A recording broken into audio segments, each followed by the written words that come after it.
Hey guys, tonight we slip into a cloud of steam rising from the narrow lanes of Kyoto centuries ago. Lanterns flicker against wooden walls, and the faint sound of running water threads its way between tiled roofs. You might picture a samurai polishing his blade or charging into battle, but instead, you're about to catch him doing something shockingly ordinary, walking barefoot toward a bathhouse. Yes, the terrifying warrior who could slice through armor with a katana is now worried about whether the water will be too hot.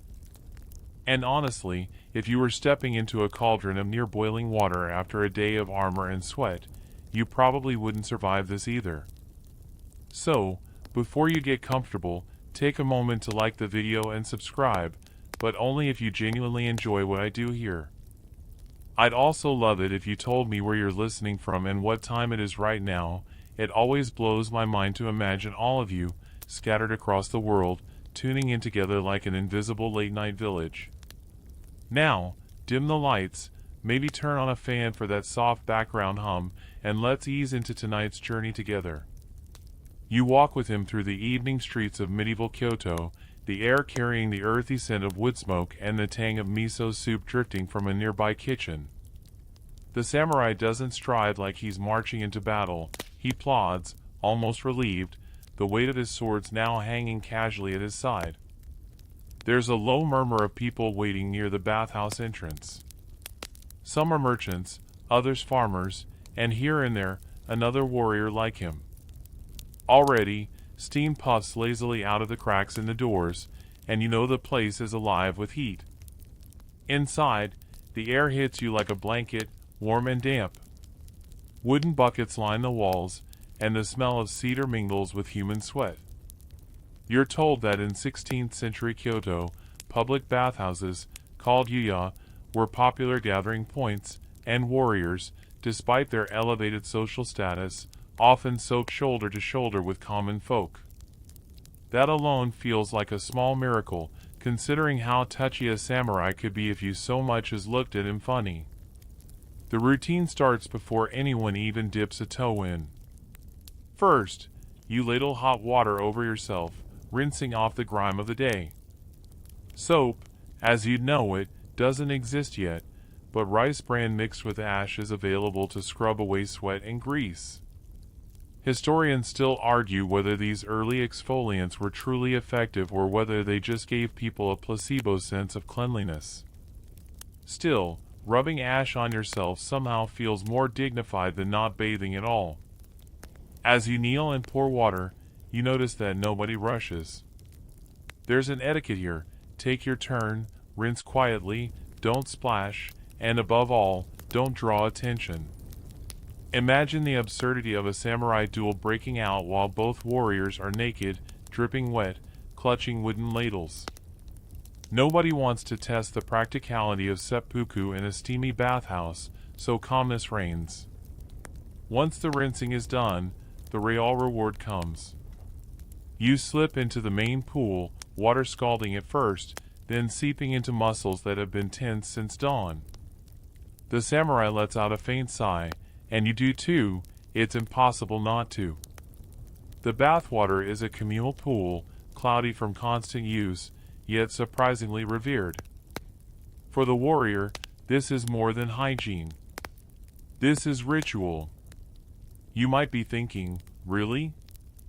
A hardened swordsman caring about smelling nice?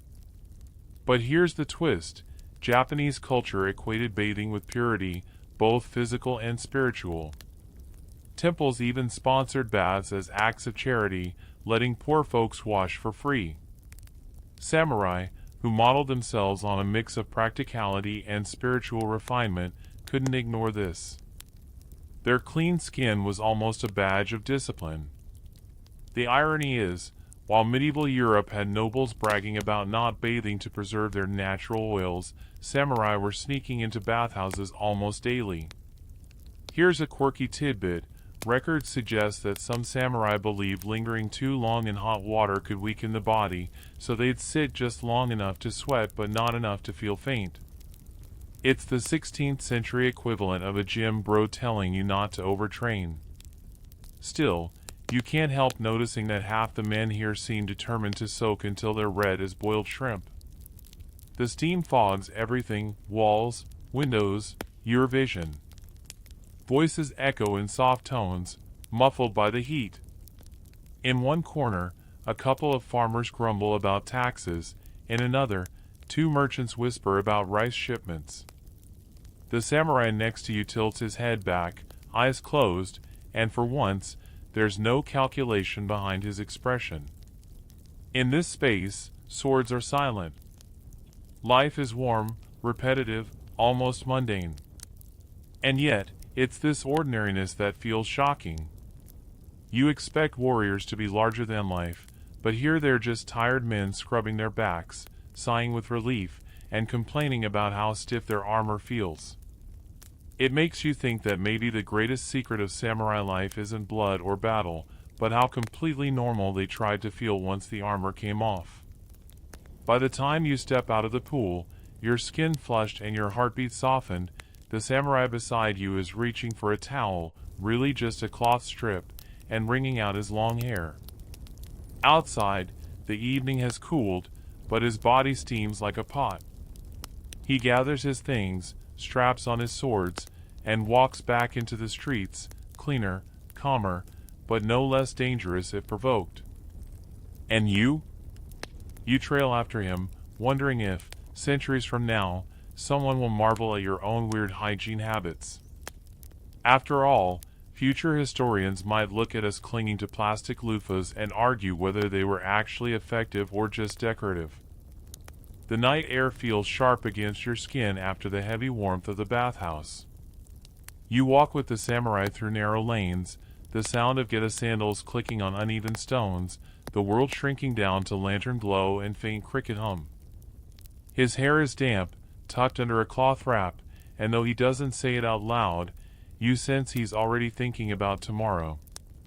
But before you drift too far into his martial worries, you stop, because there's something almost comic about the idea of a warrior this serious being so concerned with bath schedules. Here's the thing, bathing wasn't just a matter of personal comfort. In medieval Japan, especially during the Muromachi and early Edo periods, bathing had a rhythm tied to social order. Samurai were expected to maintain not only their armor and blades but also their bodies. Imagine your boss showing up at work without showering for a week, awkward enough now, but for a samurai, smelling offensive could be seen as a stain on his discipline. The bath wasn't optional. It was almost like attending a morning meeting, only with more steam and fewer PowerPoint slides. The bathhouses themselves varied wildly. Some were rustic wooden sheds with little more than a furnace heating a large cauldron, while others in wealthy districts were practically luxury spas with multiple pools, flavored with herbs or minerals. You would think warriors who lived with the constant possibility of death wouldn't fuss about such things, but they did. Historians still argue whether the preference for daily or weekly bathing depended more on social class or on personal health beliefs. Some sources suggest elite samurai bathed nearly every day, while rural warriors managed with once or twice a week. Inside, the routine was ritualistic. You'd scrub down with water first, using a bucket and ladle. No bubble baths here, just plain hot water and rice bran paste. Strangely enough, some bathhouses offered perfumed oils, though these were usually reserved for wealthier patrons. Imagine trying to picture a battle-hardened samurai smelling faintly of lavender. It's weirdly delightful. And yet, it's not impossible. What strikes you is how democratic the space could be. Samurai didn't always insist on private baths. In many cases, they were shoulder to shoulder with peasants, merchants, even wandering monks. That doesn't mean the samurai left their pride at the door. You can bet no one dared splash them or crowd their space, but still, the shared steam created a moment of equality. For a society obsessed with hierarchy, this was rare. And the sensory side of it? The water was blisteringly hot. We're talking temperatures that would make a modern spa-goer yelp and leap out in 2 seconds. The idea was to sweat out not just dirt, but evil spirits. The logic was half medical, half spiritual. If your pores opened and the heat forced your body to purge, then sickness and bad energy would flee. Historians still debate whether this actually contributed to the lower rates of certain diseases in Japan compared to Europe at the time, but the correlation is tempting. Here's a quirky tidbit that might make you chuckle. Sometimes bathhouse attendants would warn people not to dunk their heads under the water. Why? Because some folks believe that soaking your head could literally boil your brain. You picture the samurai sitting stiffly, very deliberately keeping his head above water, as though the fate of his intelligence depended on it. Meanwhile, a farmer 2 feet away is probably muttering, it's just hot soup for the mind. But the bath wasn't only physical. Samurai culture was saturated with ideas of purification, drawn from both Buddhism and Shinto. Washing away the sweat of the day meant also washing away impurities of the spirit. Before battles, warriors sometimes cleansed themselves, not because they thought the enemy would mind the smell, but because they wanted to face death in a state of ritual purity. It's the same mindset behind cleaning a blade before and after use, purity in action, purity in rest. Picture the scene: steam rising in pale clouds, lantern light flickering, men sitting knee-deep in water, each lost in his own thoughts. A young warrior rubs at a scar, older men murmur about taxes, and in the corner, a boy scrubs buckets as an apprentice. You sit, watching the water ripple with every subtle movement. There's laughter now and then, but it's muted, respectful, like a temple service disguised as a sauna. Afterward, you dry off with a strip of cloth barely bigger than a hand towel. Samurai weren't packing plush hotel bathrobes. You wring out your hair, shake out your arms, and step outside into the cool night. The body feels light, renewed, almost too soft compared to the harsh grind of training. And maybe that's the point. The bath reminds the samurai that he is still human, not just a sword with legs. It's odd to think about, but in this moment you realize the mundanity of it is exactly what makes it so enchanting. You could almost forget about battles, politics, and clan rivalries. Here, the great warriors of Japan are united by nothing more than hot water, steam, and the simple relief of clean skin. And isn't that strangely comforting? That no matter how dramatic their lives seem from the outside, they too worried about smelling nice, sweating too much, and keeping their towels from slipping. You trail behind the samurai the next morning, the rising sun throwing pink and gold light across wooden rooftops. His hair is tied neatly, his hakama crisp, his face freshly washed. It's clear that the bathhouse wasn't just about feeling clean, it's part of how he presents himself to the world. You notice how his neighbors glance approvingly when he steps onto the street, his very presence sending the quiet signal: disciplined, composed, respectable. In a society where appearances could define honor as much as swordsmanship, a well-kept look was its own kind of armor. Now, let's be honest. If you've ever rushed out of bed, slapped on deodorant, and hoped no one notices the mess of your morning, well, samurai didn't have that option. They were expected to maintain not just their weapons but their bodies. Dirt and disorder? Not acceptable. And if you're wondering whether this was unique to Japan, remember that in medieval Europe, public bathhouses practically disappeared for a while, partly due to fears of disease. But here, in Japan, communal bathing only flourished more.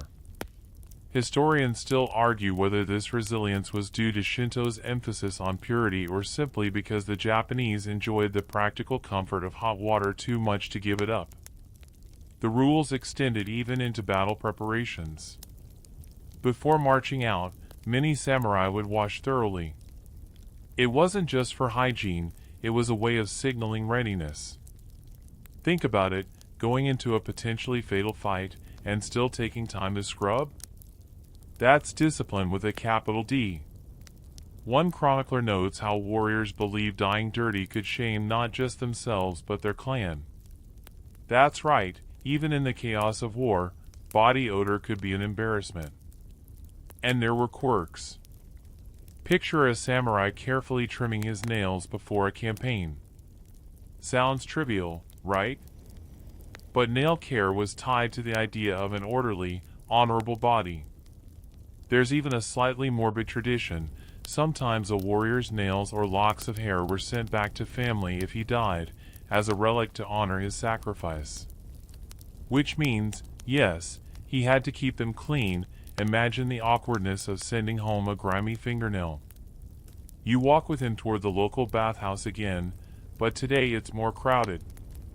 Merchants gossip loudly, a monk mutters sutras, children run around splashing buckets of water, ignoring the stern glances from older patrons. And your samurai? He pretends not to notice, settling into the steaming pool like a stone slipping into a pond. There's an etiquette at play here. You don't splash, you don't talk too loudly, and you absolutely don't stare at others.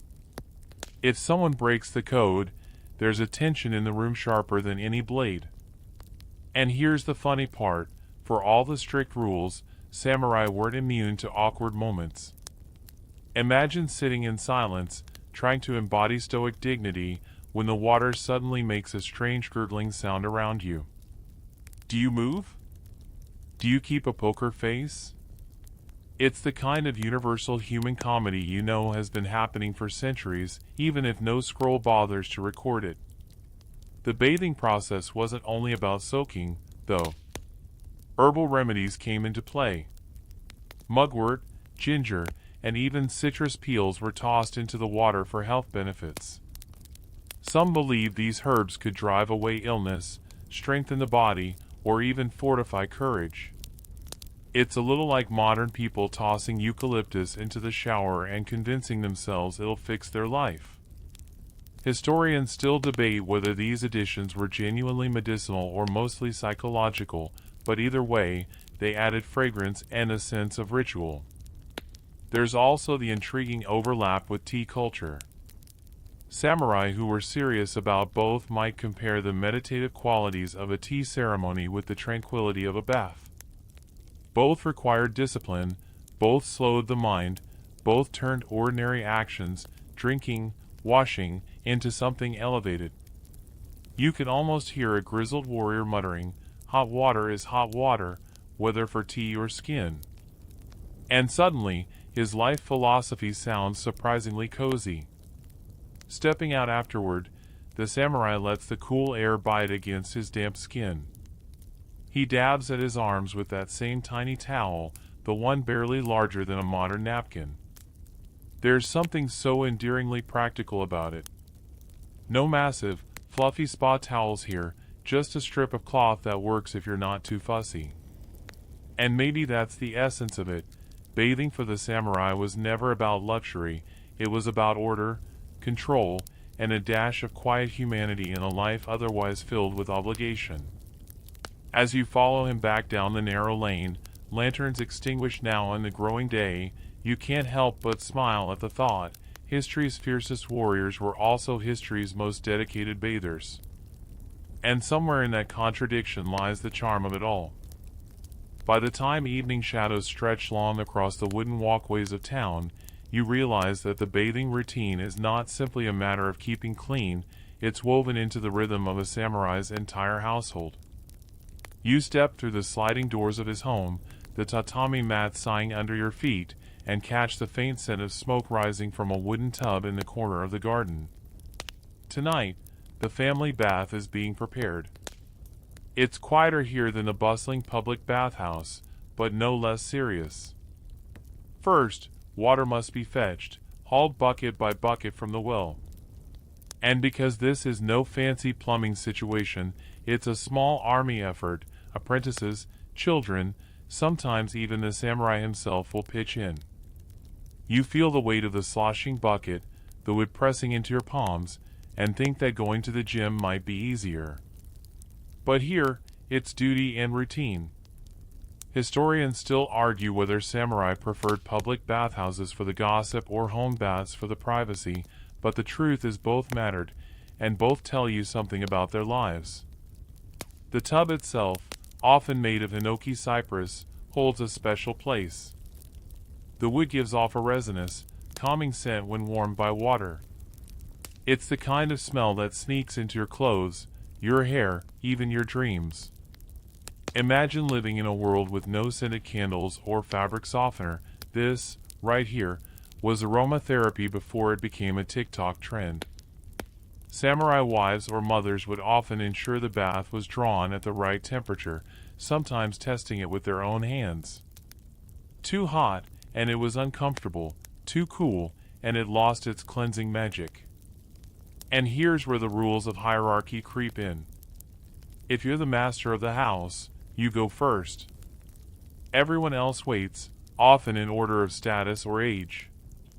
So the samurai might slide into the steaming water, close his eyes, and let the day's worries dissolve.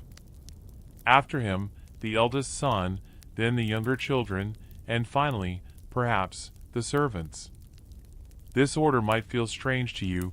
Sharing the same water sounds less than appealing by modern standards.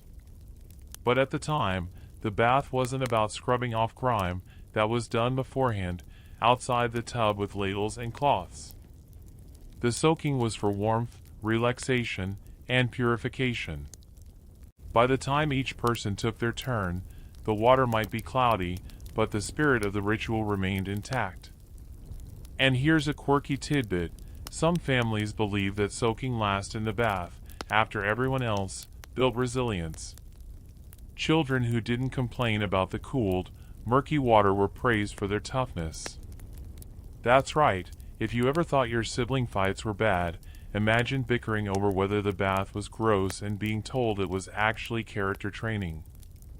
The samurai's servants, meanwhile, had their own bathing routines, often separate, sometimes at different times of the day. Yet even for them, the act carried dignity. Cleanliness was tied to respectability, and respectability could determine one's standing within a household. In a society that thrived on order, even bathwater played its role in social hierarchy. Of course, not every household followed the same script. Some scholars point out that in rural samurai homes, especially in colder regions, bathing might be less frequent simply because heating water required so much labor. A full soak might be reserved for once or twice a week, with daily washing done in a basin. Historians still debate how much climate dictated bathing schedules, but it's clear that the value placed on the practice never disappeared. And it wasn't always solemn.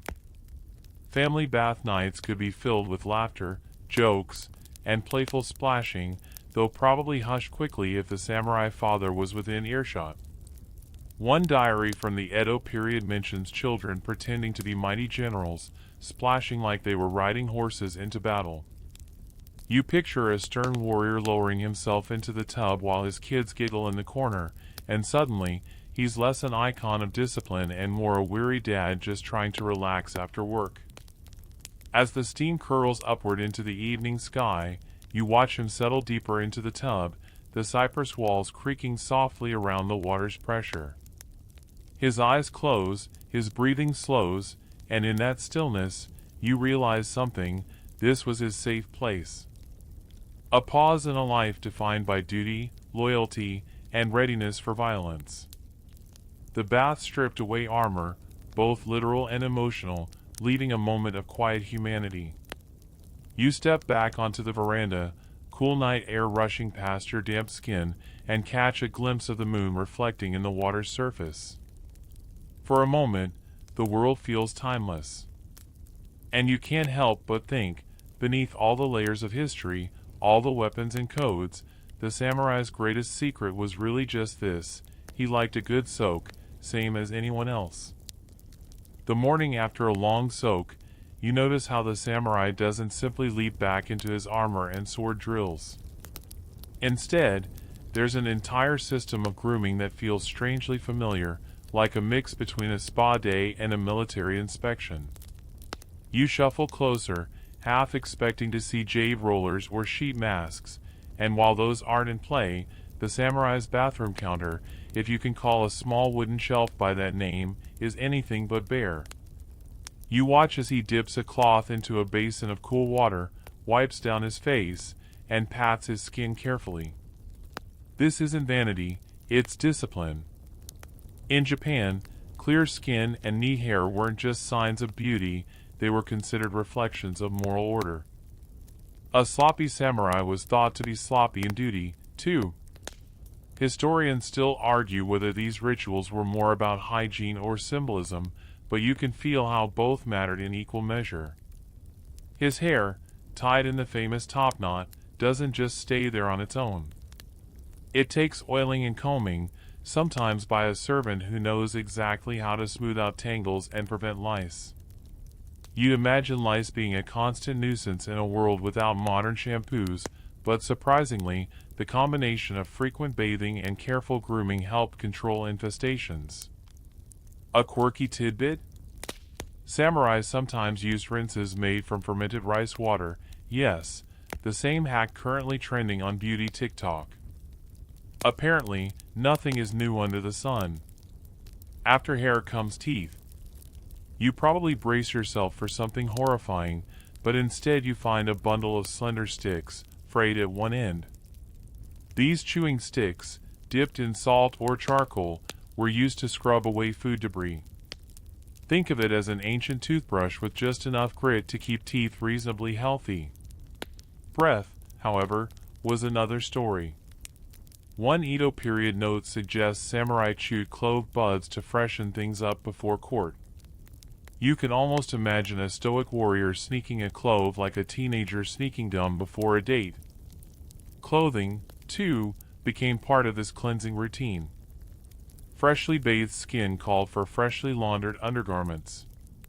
Cotton and hemp fabrics were scrubbed in river water, beaten on rocks, and left to dry in the sun.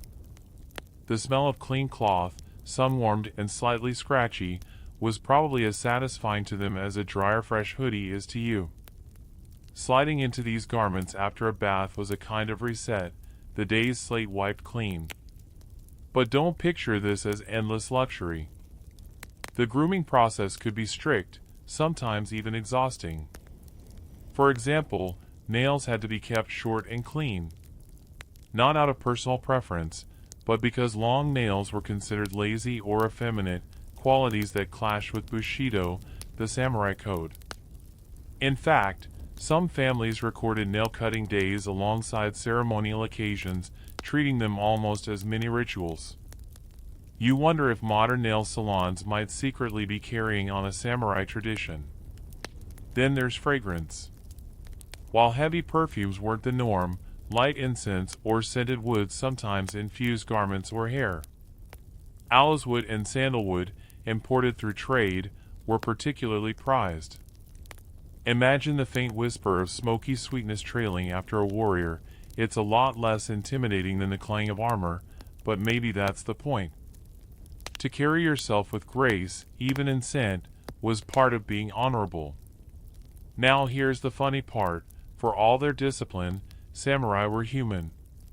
Diaries mention warriors joking about bad hair days, or servants muttering when oil dripped onto expensive robes. One particularly quirky entry tells of a young samurai who, after applying too much hair oil, left greasy stains on the tatami mats, earning him a scolding from his superior. So yes, even in the 1600s, someone was complaining about oily hair ruining the furniture. When you step back and look at the whole ritual, you see it isn't just about soap and water. It's about creating order in the body to reflect order in the world. A cleansed body was thought to host a cleansed spirit, capable of clarity in decision-making and calm in battle. That idea hasn't entirely vanished. Modern athletes have pre-game rituals, CEOs have morning routines, and you probably have your own set of quirky habits before heading out the door. The samurai just did it with more incense and rice water. By the time the grooming is done, the samurai stands tall, his hair gleaming, robes crisp, and nails tidy. He doesn't look dramatically different from before, but he feels different. You sense the subtle glow of someone who has taken time to restore himself, even in a world that demanded constant readiness for chaos. It's like catching that fleeting, smug satisfaction after flossing your teeth. Tiny, but powerful. As you trail behind him, watching him slide open the door to step back into the wider world, you realize this: the bath may have washed away sweat, but this routine polished the edges of his identity. And in the end, the real secret of samurai bathing wasn't just staying clean. It was about reminding himself, every single day, that dignity starts in the smallest, quietest acts. The moment you step outside with the samurai, you notice how his bathing ritual doesn't end at the edge of the tub or the towel. The rhythm of cleanliness pulses outward into the spaces where he lives, trains, and entertains. You might think of this as housework, dusting, wiping, tidying, but to him, it's nothing short of spiritual maintenance. After all, in a world where tatami mats doubled as flooring and sleeping spaces, keeping dirt out of the home wasn't just about looking neat. It was about protecting health, reputation, and even the invisible balance of the household. The floor beneath your feet is a patchwork of woven straw mats. Tatami, the samurai's favorite flooring, feels springy and cool under your toes, but it is also absurdly easy to stain and wear down. To walk across one with dirty feet or, worse, in outdoor shoes, would be like tracking mud across your grandmother's white carpet, a crime that could never be forgiven. So before the samurai even re-enters his home after the bathhouse, he wipes himself carefully, slipping into indoor sandals that are designed only for this space. Historians still argue whether this strict no-shoes rule began for hygiene or for etiquette, but either way, it stuck around in Japan right up to your Airbnb check-in. You crouch down, noticing that servants beat the tatami with special brushes made of willow or bamboo, loosening dust that sneaks in despite all efforts. The smell of fresh straw lingers, grassy, faintly sweet, almost like a hay barn but more delicate. This fragrance was so central that samurai often associated a clean house with the smell of tatami itself. You start wondering whether Febreze should just bottle that scent and label it Edo chic. Walls, too, needed their share of attention. Sliding screens, paper stretched thin over wooden frames, weren't exactly durable. A careless elbow or streak of soot from the fireplace could mean costly repairs. To prevent grime, the family would polish the wood with dry cloths and sometimes rub oils into exposed beams to keep pests away. Oddly enough, one fringe tidbit mentions that powdered persimmon tannin was used as a bug deterrent on paper screens, so, yes, fruit juice as interior design. And if you're skeptical, just remember, people today still swear by vinegar for everything from countertops to hair care. The bathing ethos seeped into kitchens and gardens, too. Pots and pans had to be scoured, often with rice bran, which doubled as both a scrubbing agent and a mild deodorizer. Gardens, often gravel or carefully arranged stones, were raked daily to erase footprints, leaving behind a rippled surface that looked serene and untouched. Imagine vacuum lines on a modern carpet, but with spiritual symbolism. Samurai households viewed a tidy garden not only as a mark of refinement but as a metaphor for inner calm. And then there's the air itself. Incense wasn't just for temples. Samurai families used subtle sticks or censers to bathe their spaces in fragrance. Aloeswood smoke drifting lazily through sliding doors gave a sense that the home was purified as much as the people inside. Of course, sometimes this incense doubled as deodorant for less glamorous reasons, like when the latrine was a little too close to the living quarters. Yes, the bathroom situation was rustic. Pit toilets, cleaned regularly but never exactly fresh, made incense a household necessity. You could almost hear the samurai muttering, "When in doubt, light another stick." At this point, you can't help but notice how the samurai's domestic life is less about brute force and more about constant, quiet upkeep. It's not dramatic or heroic. It's just steady work, the kind that prevents rot from creeping into beams or odors from seeping into clothes. Yet it feels strangely heroic in its own way. After all, try living without modern cleaning supplies for a week, and you'll see how quickly things spiral. One curious detail? Samurai households sometimes employed yokai folklore as a cleaning motivator. Parents warned children that if they didn't tidy up, spirits might nest in clutter. The Zashiki Warashi, a mischievous house spirit, was said to appear in messy rooms. Whether kids actually cleaned in terror or just shrugged and blamed the ghost, the folklore served its purpose. In a society that prized order, even imaginary threats became part of the hygiene routine. What strikes you most is how all of this, the brushing, scrubbing, incense burning, wasn't a chore tacked onto daily life. It was life. Cleanliness equaled respect, not only for oneself but for others who entered the home. A guest walking into a spotless house would immediately sense the discipline of the host.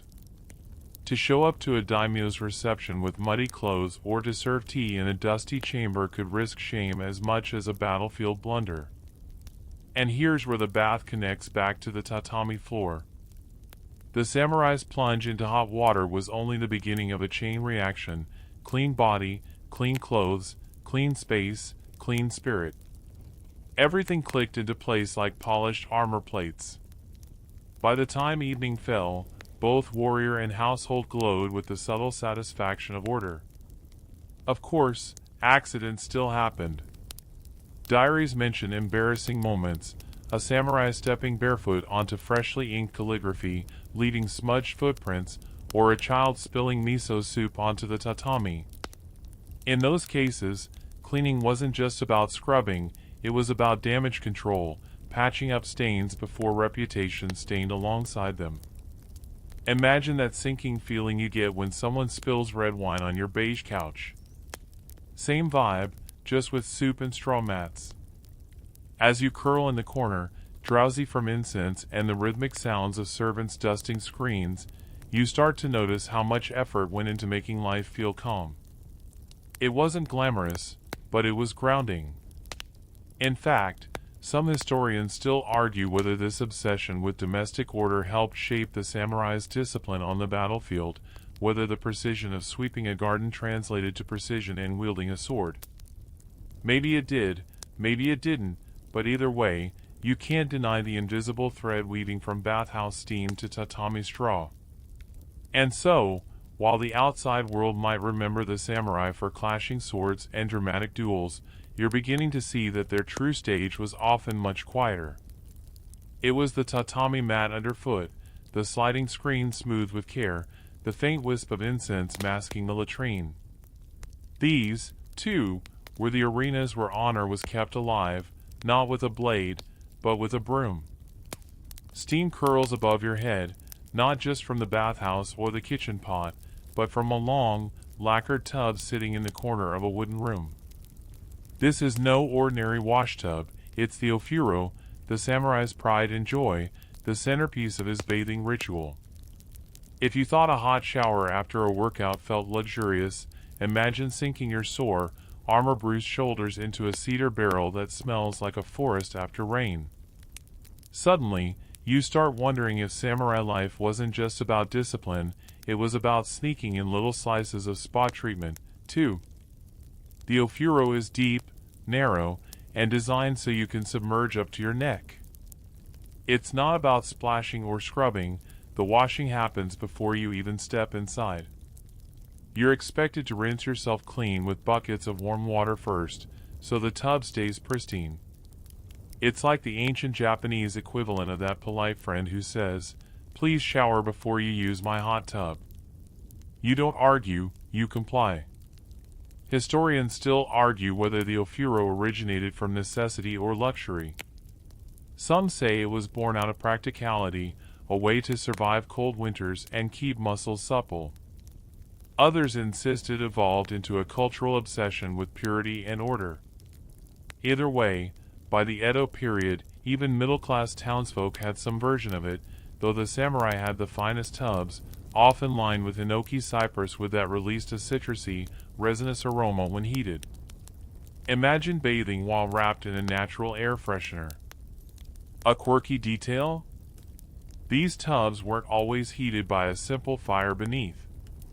Some designs included clever indirect heating methods, like stone chambers that radiated warmth into the water, ensuring no ash or soot ruined the experience. And if you picture a warrior crouched by the fire stoking coals in his underwear, well, you're not far off. Maintaining the perfect bath temperature was practically an art. Too cold, and it lost its restorative power. Too hot, and you risked fainting, a common mishap. Diaries mention men stepping out, dizzy, blaming the heat for stealing their spirit. Modern translation, they got lightheaded and almost face-planted. You lean closer, and the water shimmers, barely disturbed, as if daring you to disturb its calm.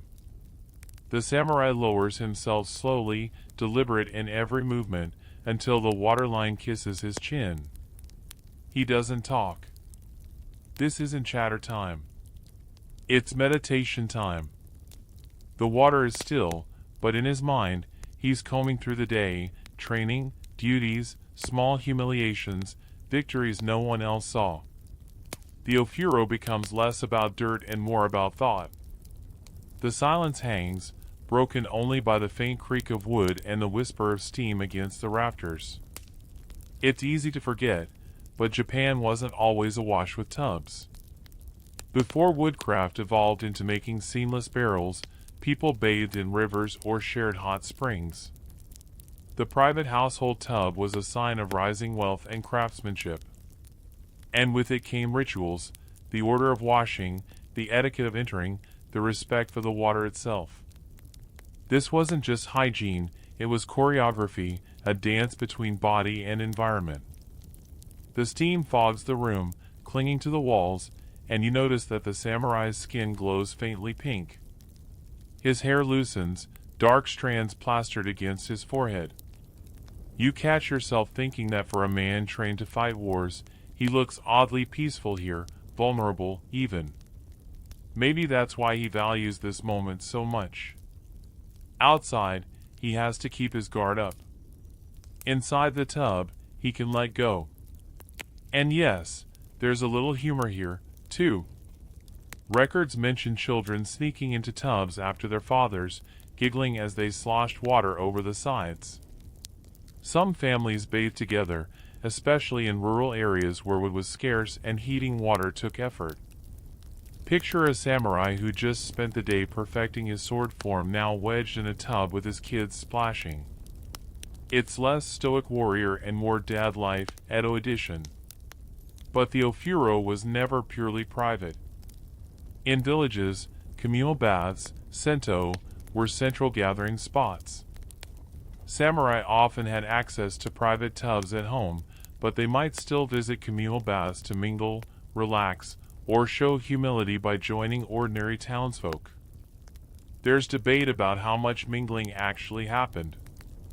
Some argue samurai were aloof, keeping to themselves.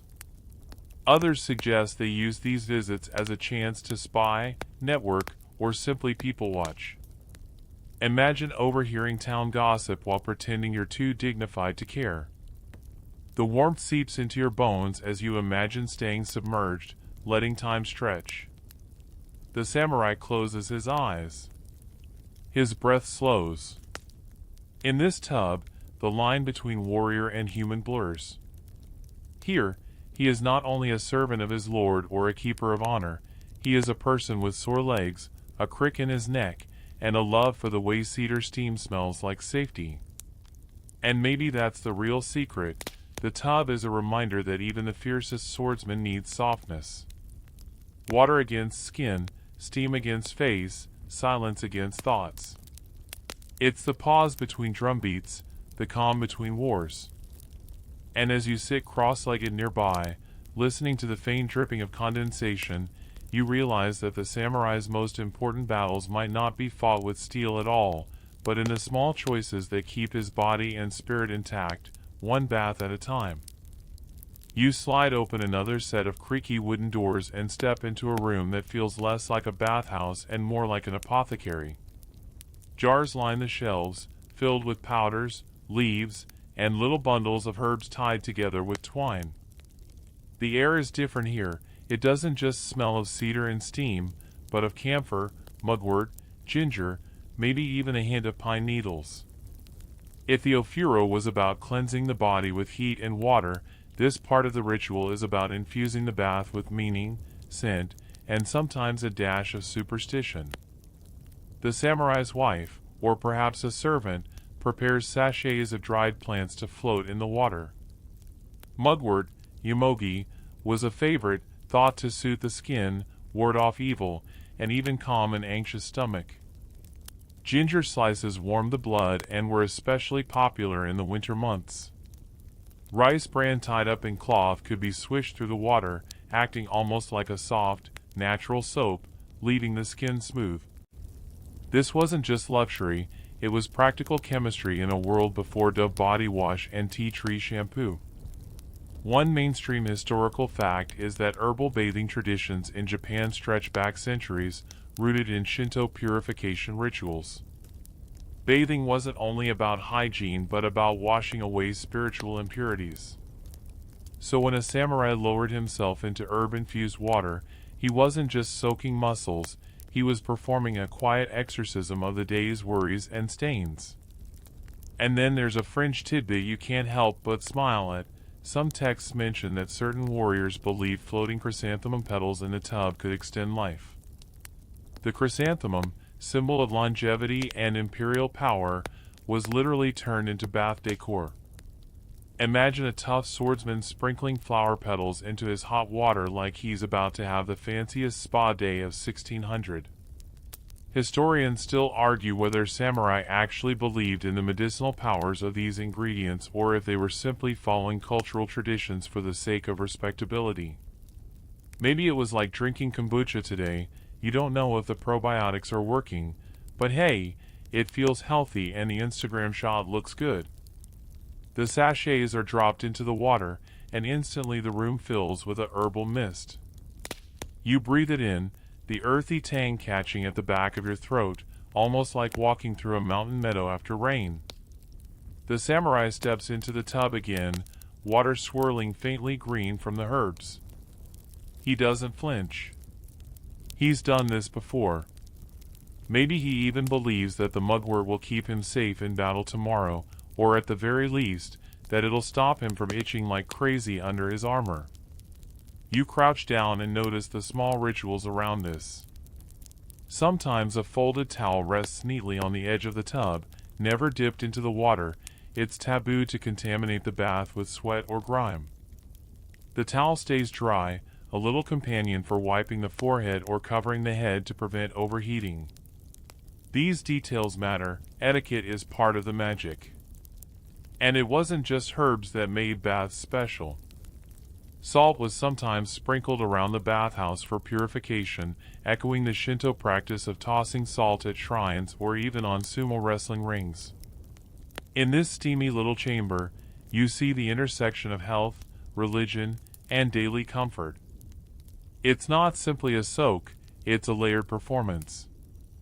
Then there's a funny image to hold on to. Records suggest that sometimes oranges, whole citrus fruits, were floated in tubs during winter, a tradition that still lingers in Japan today around the winter solstice. Picture a samurai lowering himself into steaming water, a solemn look on his face, while a bright orange bobs cheerfully against his shoulder. Dignity meets fruit salad. The herbs release their oils, staining the air with a quiet perfume. The samurai closes his eyes, breathes deeply, and for a moment, you do too. The effect is calming, grounding. The water warms you from outside in, while the scent soothes from inside out. This isn't a battlefield strategy, it's self-maintenance, the kind that never makes it into heroic tales but might be the real reason warriors endured their grueling lives. And as you watch the herbs swirl lazily in the water, you realize something simple. History often feels distant, full of battles, dates, and decrees. But here, in the flickering lamplight of a bathhouse, with steam and the smell of ginger rising, you could almost be there yourself. The mundane isn't boring, it's intimate. And maybe that's the real secret behind these samurai baths. They were less about warrior mystique and more about the universal human need to pause, heal, and smell the mudwort. You ease forward, and the bathhouse shifts again. This time, the steam clears to reveal something quieter, less fragrant, but strangely more alive. You notice little buckets stacked neatly in a corner, each one polished smooth from countless scrubbings. There's no ornate herbal ritual here, no flower petals bobbing on the water's surface, just the ordinary tools of everyday cleaning. Because for all the charm of herbal infusions and chrysanthemum petals, most samurai baths were plain. And you know what? That plainness was deliberate. Hot water itself was the star of the show. The samurai, like the farmers and merchants, didn't necessarily need their bath to smell like a mountain meadow, they just needed it to be clean, hot, and consistent. Imagine a culture that elevated the simple act of sweating it all out in steaming water into a shared expectation. You didn't need lavender. You didn't need eucalyptus. You just needed to dunk yourself and let the heat do its work. Here's the mainstream fact. Japanese bathing culture, especially during the Edo period, standardized the practice of daily or near-daily bathing across all classes. Travelers' diaries from the 1600s and 1700s often mention how amazed foreigners were that the Japanese washed themselves so often. In Europe at the same time, many people still avoided water baths for fear they would let in disease. Samurai, in contrast, would consider you uncouth, or maybe even dishonorable, if you reeked of sweat for no reason. And here's the quirky tidbit. When plain hot water baths weren't enough, some samurai tried ice baths. Yep. In winter, small shrines or temples hosted purification rituals where men would plunge themselves into freezing streams, chanting sutras as their skin turned bright red. You could almost hear the teeth chattering and the muttered complaints. Imagine explaining that to your friends. Yeah, I'll skip dinner tonight, gotta go stand in a snow-fed river until I hallucinate about a dragon. Makes your cold shower look like child's play. Historians still argue whether these icy plunges were mainly religious purification or a macho endurance test. Maybe it was both. For a warrior class obsessed with discipline, nothing said I can handle a katana duel quite like proving you could handle freezing your eyebrows off. But back in the warm, steamy bathhouse, the routine was more forgiving. The samurai sits, pours water over his head with a wooden bucket, scrubs quickly with his hands or a cloth, then lowers himself into the tub. No dramatic chanting, no ceremonial herbs, just a rhythm, a consistency. You see why this mattered. After days of wearing stiff, sweat-soaked armor and trudging dusty roads, plain hot water was miracle enough. As you watch him, you start noticing how the bathhouse itself contributes to the experience. The wood creaks softly when he shifts. Drops of water fall rhythmically from the ceiling beams where steam has condensed, like a steady tick-tock clock. The water is slightly cloudy from constant use, but no one minds, because etiquette demands you wash before entering. The tub water can be reused multiple times. Economical, efficient, practical. There's something meditative about this stripped-down version. You realize that while the herbs and scents were nice, they were garnish. The real comfort came from the simplicity, heat, water, time. The samurai leans back, closes his eyes, and lets the quiet settle. You can practically hear his joints sigh with relief. And yes, you might chuckle at how anticlimactic this sounds. Here you are, waiting for some wild samurai secret, and the secret turns out to be soaking like a tired office worker in a hot tub after a long commute. But maybe that's the point. The least dramatic love story of Hades and Persephone we told earlier has the same vibe. Sometimes history whispers instead of shouts. You catch yourself drifting. The steam wraps you up, makes you drowsy, like the whole bathhouse has become a lullaby. Even the samurai seems smaller here, not a fearsome warrior, but just a man warming his bones. And suddenly, the universality clicks, because who hasn't, at least once, leaned back in a warm bath, sighed, and thought, this is the best part of my day? Plain water, plain ritual, plain relief. No drama required. You shuffle forward in the misty corridor, and the air thickens with a new scent, one not of herbs this time, but of smoke. Not the choking, charcoal kind, but the soft woody fragrance of smoldering embers, faint and earthy. You blink, and there in front of you is a different kind of bathhouse, smaller, simpler, tucked beside a village shrine. This isn't the polished indoor tub of the city samurai, it's an outdoor bath, half hidden in a garden of stones, with steam curling up into the night air. The samurai lowers himself in, shoulders tense against the chill of the evening. His armor is folded neatly in a pile nearby, lacquered plates catching glints of firelight. Tonight, there's no crowd of merchants or chattering locals. Just the open sky, the rising steam, and the occasional hoot of an owl perched somewhere on a cedar beam. The stars flicker faintly, like shy candles overhead. You realize you're standing inside one of the earliest forms of what would later become Japan's famous onsen culture, natural hot springs that bubbled from volcanic ground. Samurai didn't invent them, of course. They were bathing in a tradition older than themselves, one that villagers, monks, and nobles had already embraced for centuries. The mainstream fact here, records from as early as the 8th century mention nobles traveling to hot springs for both relaxation and healing. By the time samurai were rising in the medieval period, these baths were already cultural landmarks. But of course, samurai had their own twist. They weren't just soaking for fun, they saw the bath as a form of both recovery and training. Imagine it, after a day of sparring or an actual skirmish, your muscles bruised, your back aching, you haul yourself into naturally heated spring water. It's both medicine and meditation. The minerals in the water eased aches, at least according to local belief. Some even claimed certain springs could improve courage or sharpen one's spirit. You might raise an eyebrow at that, pretty sure courage doesn't bubble up out of sulfur, but then again, placebo effects have carried people through much tougher challenges. Here's the quirky tidbit, samurai weren't above multitasking in their bath. Some were known to compose poetry while soaking. Picture it, steam curling around your face, hands wrinkling like forgotten laundry, and you're scribbling down haiku about frogs jumping into old ponds. It sounds silly, but there are actual anecdotes of warriors keeping brush and paper nearby so they could jot down verses mid-soak. Because why not?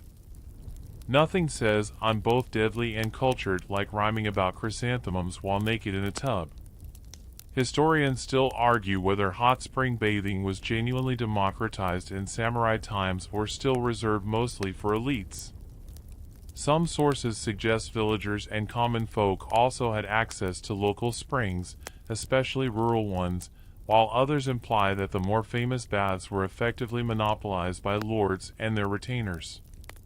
It's one of those details lost in the fog of history, like a towel left behind after too much steam. The samurai in front of you tilts his head back, the steam beating on his brow. He looks less like a warrior here and more like a philosopher. You realize that the act of bathing stripped away not just crime, but also layers of identity. Here, in the water, everyone was equally pink, equally pruned, equally human. Titles, swords, lacquered armor, they waited outside on the bench, silent and obedient, while the body softened in hot water. A breeze stirs, lifting the steam, and you glimpse how much this mattered. In a society with such rigid hierarchies, a shared bath could blur the lines, even if only for a while. You might still bow to your superior as you climb in, but once submerged, everyone's knees bent, everyone's skin reddened. A lord could sigh just as deeply as his retainer. The water didn't care. You sit there, letting the warmth soak into you, and for a moment you understand the appeal. Modern spas might dress it up with cucumber slices on the eyes or whale song playlists, but the core sensation is the same. Heat, water, silence, sky. You chuckle, thousands of years of technological progress, and you still end up chasing the same hot soak at the end of the day. The embers in the fire crackle, and the samurai finally rises, water dripping down his shoulders. He steps out into the night air, steam trailing off his body like a fading cloak. You shiver in sympathy, because nothing, then or now, feels colder than that first gust of air on wet skin. He reaches for a cloth, pats himself dry, and without ceremony, slips back into his robe. His armor waits, but for now it looks distant, like a reminder from another life. You take one last look at the steaming tub, the starlit sky above, and realize the secret of this bath wasn't hidden at all. It was as plain as the water itself. Samurai needed this quiet as much as they needed their swords. And so do you. You push forward again, your bare feet padding over wooden planks that creak softly beneath you. The mist lingers, curling like lazy ink strokes, and the scent shifts from wood smoke to something sharper, greener, and strangely sweet. Ahead, you glimpse a samurai crouched over a wooden tub, not the large communal kind, but a small personal basin, steam rising faintly. This is not a bath for soaking, this is about scrubbing. Samurai might have liked their grand hot spring escapes, but most of the time, daily cleanliness was handled in a much more straightforward way: buckets of heated water, basins, and elbow grease. And here's the mainstream historical fact: you might have thought Japan only fully embraced daily bathing in the modern period, but even during the Edo era, 1603 to 1868, regular washing was already ingrained in urban life. For samurai living in castle towns, the expectation wasn't just an occasional soak, it was a habit, almost a ritual of self-maintenance. The warrior kneels with a cloth in hand, dipping it into the basin.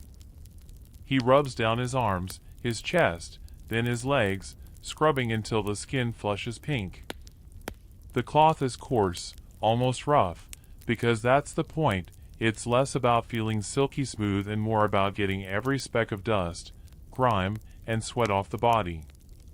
Think of it like an early exfoliation routine, minus the spa playlist.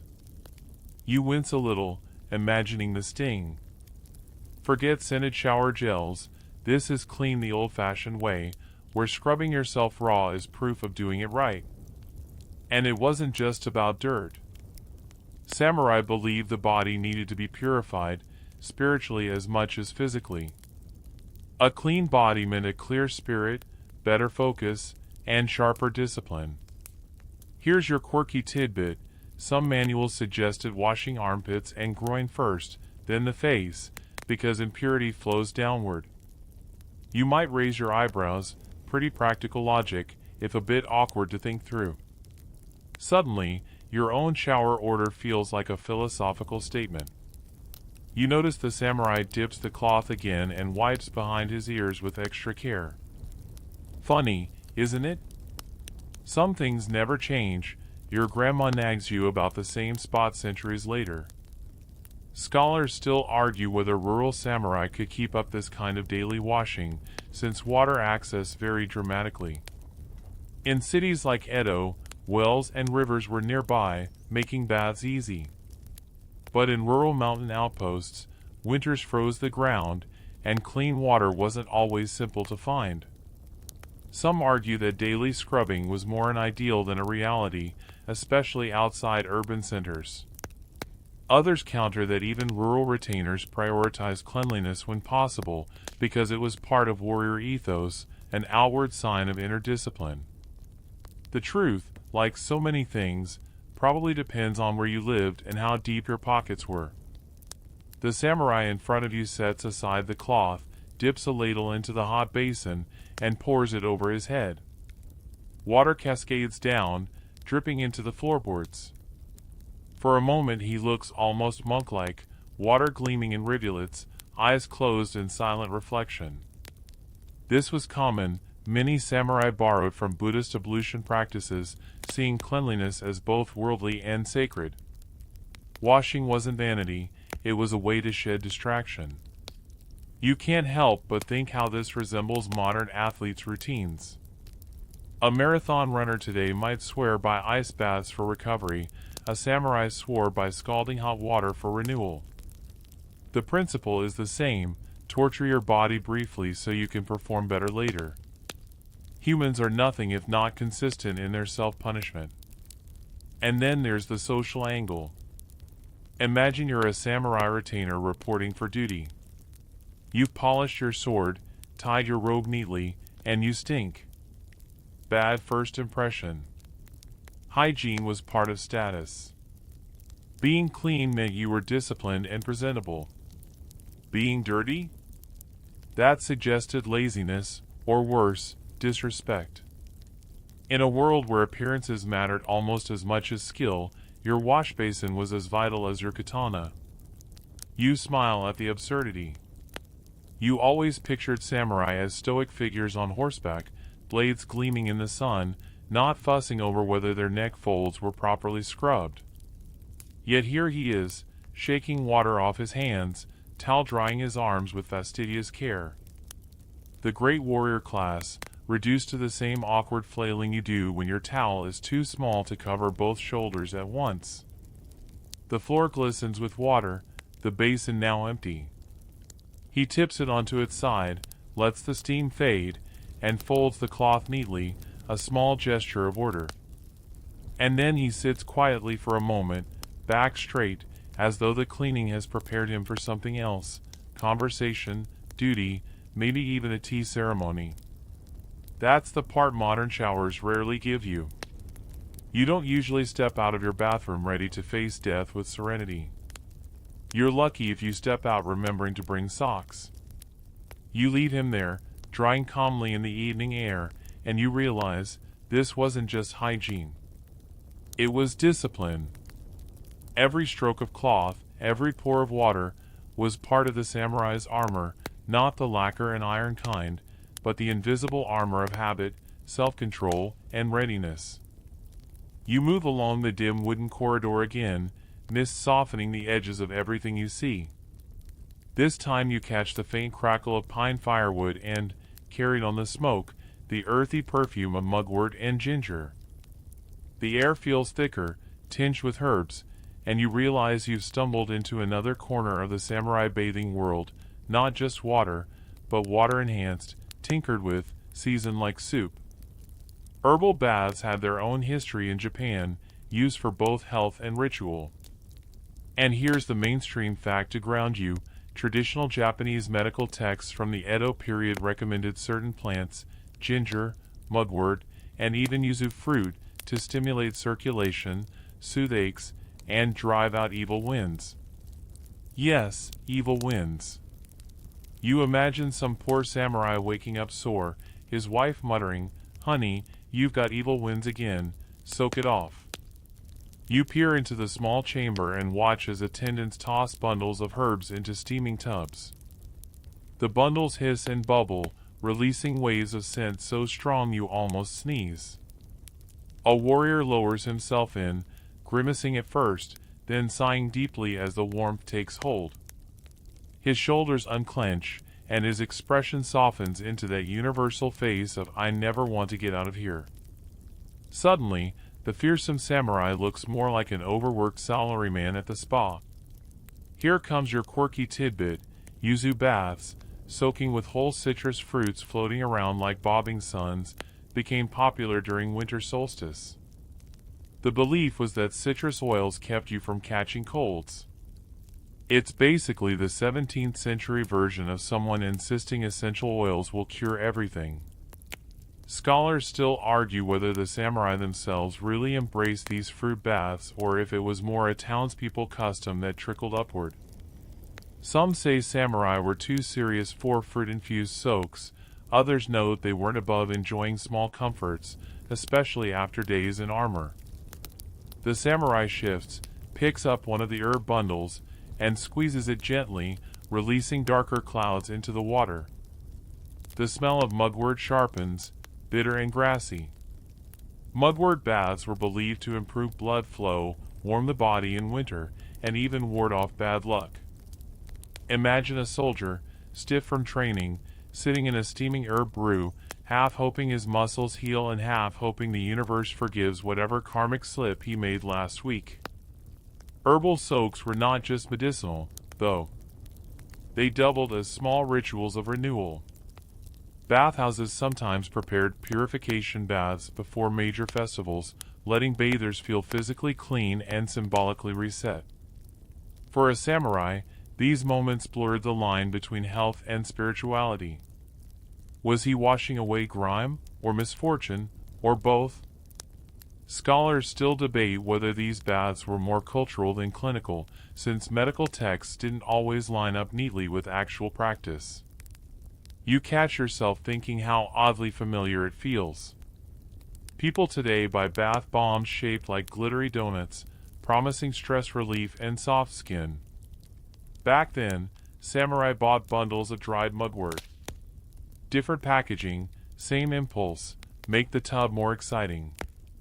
The warrior leans back, head against the tub's rim, steam beating on his forehead. His hand trails lazily in the water. He almost looks vulnerable, this man who could slice through armor now trusting leaves and roots to mend his weary frame. You sense that, for a moment, the bath is a rare space where his guard drops. The sword is still within reach, of course, it always is, but the herbs create a pocket of calm no battlefield ever could. Another attendant brings in something surprising, a bucket filled with rice bran, the powdery residue left from polishing rice. Mixed with water, it turns milky, and samurai sometimes used it for bathing because it softened skin. Think of it as the ancient equivalent of an oat milk bath. The warrior scoops a little, rubs it on his arms, and rinses. The bran leaves a faintly sweet smell, and his skin gleams. Cleanliness was never just about health, it was about polish, about appearing disciplined and refined. No matter how gritty battle was, a samurai off the field was expected to be immaculate. It's almost comic, isn't it? The men you imagine storming castles also took time to exfoliate with rice powder. It makes you feel better about your own skincare drawer, stuffed with serums you swore you'd use nightly but don't. The room grows quieter, only the occasional splash of water breaking the hush. The herbs have released most of their potency now, turning the bathwater cloudy green. The warrior stays still, soaking in the last of the warmth. His breathing slows, his eyelids droop. This isn't just hygiene anymore, it's therapy. And you realize something, bathing for the samurai wasn't a chore, nor just a duty. It was an intersection of medicine, ritual, vanity, and comfort. An herbal soak could heal the body, ease the mind, smooth the skin, and, for a brief while, let a man feel human again instead of a blade in waiting. You step back into the corridor, the scent of mugwort still clinging to your clothes, and wonder if maybe you've been underestimating bath time all along. You press onward down the shadowed walkway, the boards creaking softly beneath your feet. The faint herbal tang from the last chamber still clings to your senses, but here a new smell takes over, sharper, almost medicinal, with a salty tang that makes your lips taste phantom seawater. You've reached another layer of bathing practice, one less about perfume and more about grit, salt and mineral baths. Mainstream fact time, hot springs, onsen, have existed in Japan since at least the 8th century, when imperial records praised them for curing ailments from arthritis to skin rashes. Samurai, too, became enthusiastic patrons of these springs, traveling to soak in their mineral-rich waters. Onsen weren't just weekend getaways for nobles. They were pilgrimage sites for warriors, promising healing after grueling campaigns.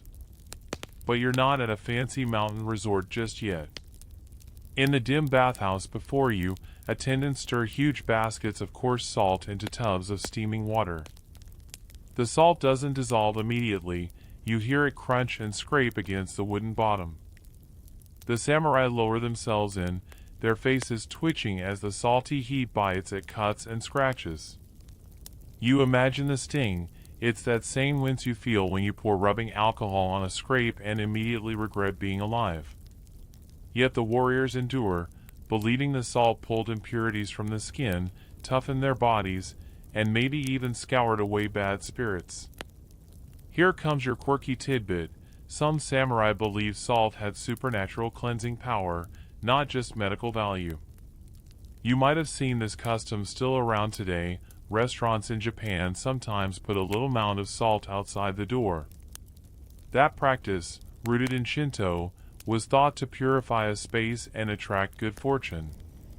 So when a samurai soaked in a salt bath, he wasn't just cleaning wounds. He was, in a way, rinsing away bad luck. Imagine him muttering, "Okay, spirits, into the tub with you." Historians still argue whether these salt baths were a samurai-specific luxury or a more widespread habit of commoners that the elite simply copied. Some suggest the warrior class, obsessed with ritual purity, adopted salt soaking to set themselves apart.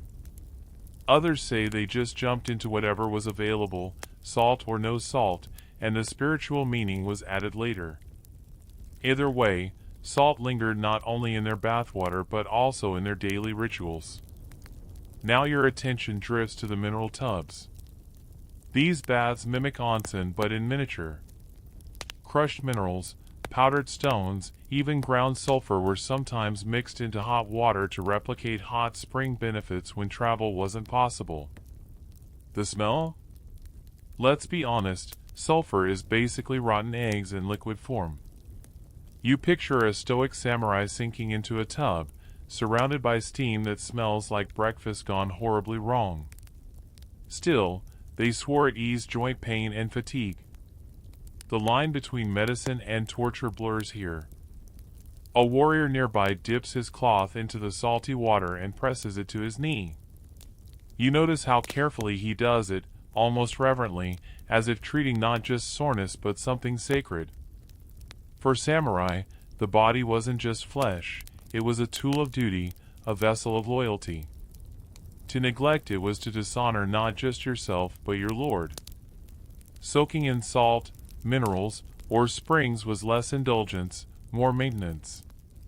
Like sharpening a blade, but this time the blade was your bones. And then, because samurai could be as superstitious as they were disciplined, there's the fringe idea that salty water improved courage.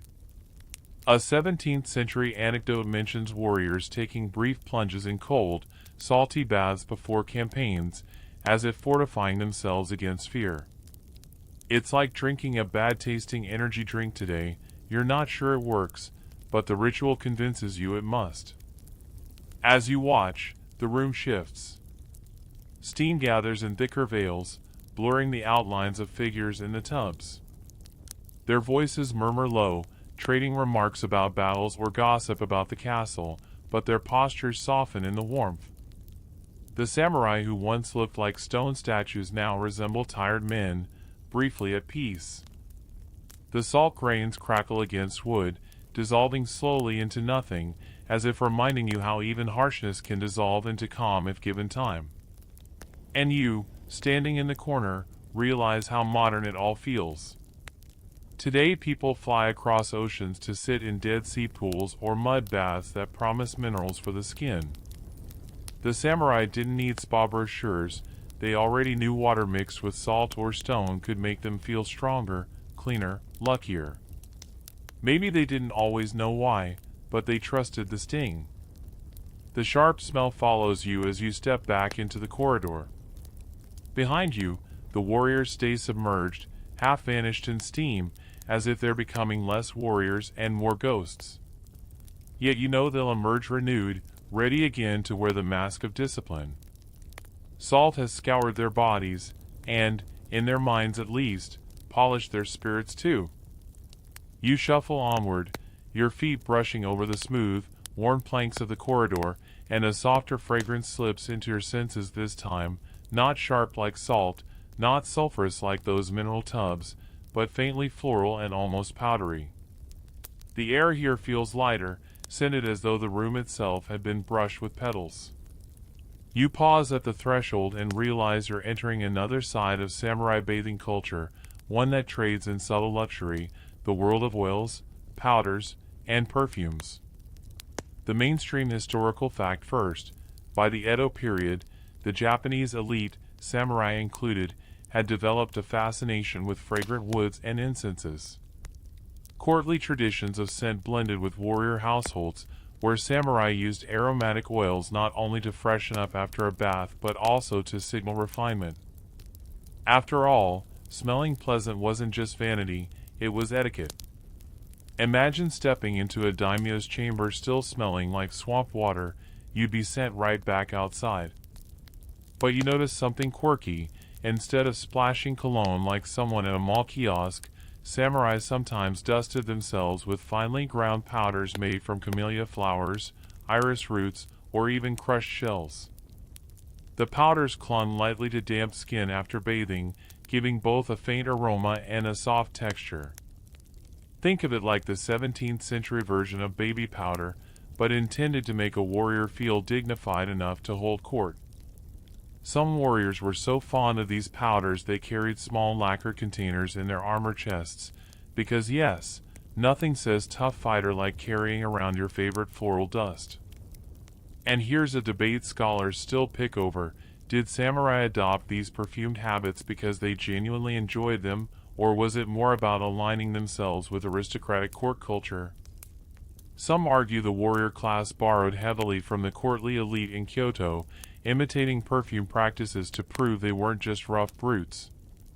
Others counter that samurai had long developed their own aesthetics and simply adapted scent rituals to fit their martial sense of discipline.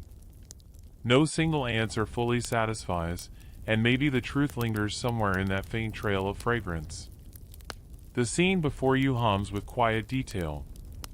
Warriors who've left the salt tubs now sit cross-legged on low stools, attendants rubbing fragrant camellia oil into their hair. You hear the slick, rhythmic sound of palms sliding through wet strands. Camellia oil wasn't just for shine, it also protected against lice and dryness, a practical perk in a world without drugstore shampoo aisles. You catch a faint floral tang in the air, mingling with the musk of damp wood. A samurai nearby dips his fingers into a dish of powder, patting it across his shoulders with surprising delicacy. He coughs once as some of it puffs up in a dusty cloud, proof that even centuries ago, people couldn't entirely avoid looking silly while trying to smell good. You almost expect him to sneeze dramatically, which would ruin the austere mood completely. The quirky tidbit that lingers here is the obsession with incense. While incense ceremonies, kodo, were more often associated with courtiers, some samurai households practiced them too, turning fragrance appreciation into a kind of refined hobby. Warriors trained their noses to distinguish subtle varieties of wood smoke, claiming it sharpened attention and taste. It's oddly poetic to picture a man who spent his morning drilling with a katana spending his evening debating which incense smelled more like autumn rain on pine bark. But that was the blend of samurai life: severity and delicacy, steel and scent. And here's where the humor nudges in. You realize the same men who thought salt water could drive away evil spirits were also willing to sit around sniffing incense smoke like connoisseurs. Somewhere between superstition and sophistication, they carved out a bathing culture that wasn't just about sweat and soap but about aura, presence, and impression. Today you'd call it brand image. Back then, it was simply the art of being presentable, respectable, and, if possible, faintly floral. You linger a moment longer, noting how the oils glisten in the lamplight, how the powders leave faint trails on the boards, and how the smell of incense curls around the room in lazy spirals. The warriors seem calmer here, their hard edges softened by fragrance. They're not bracing themselves against salty sting or sulfur sharpness anymore.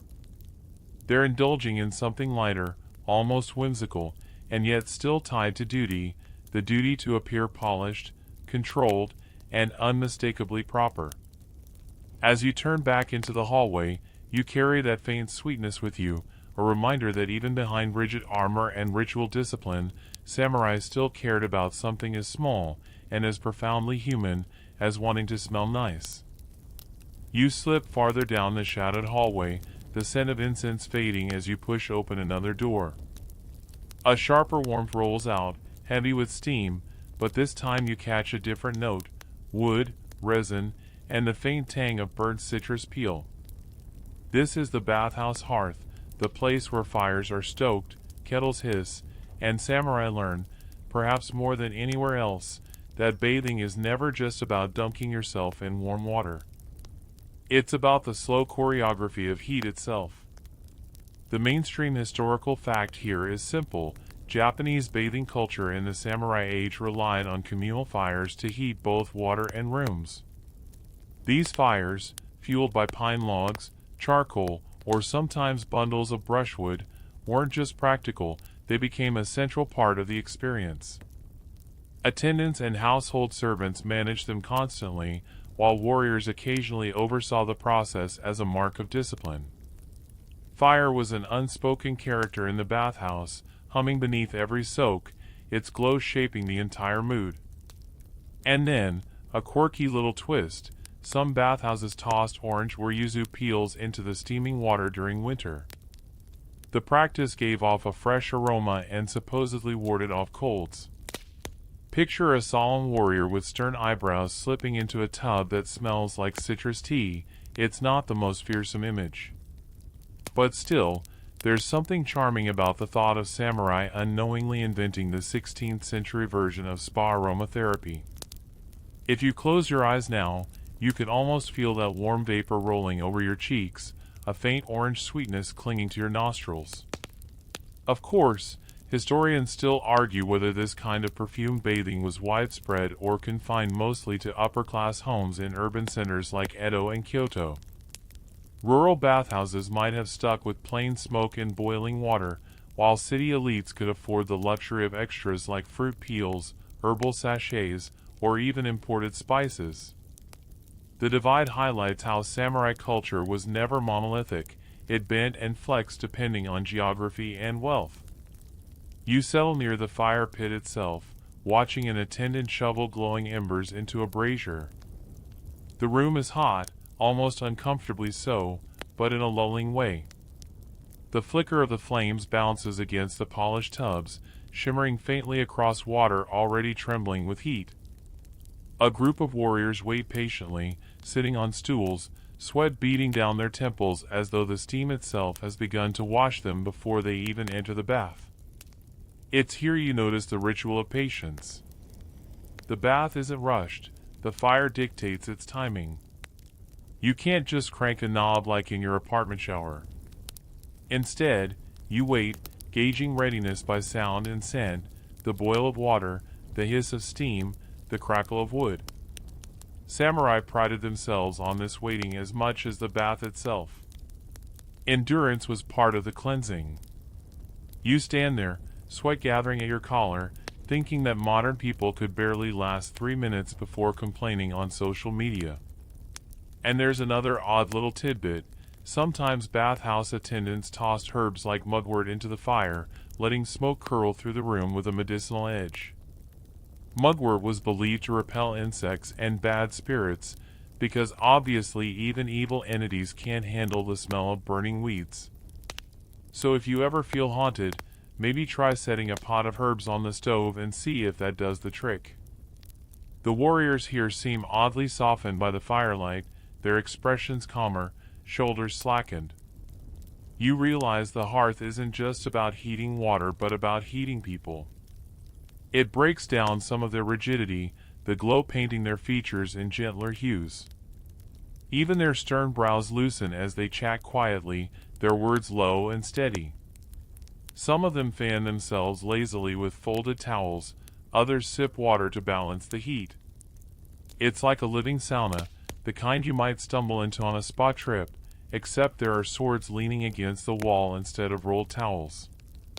The scholarly debate creeps in again.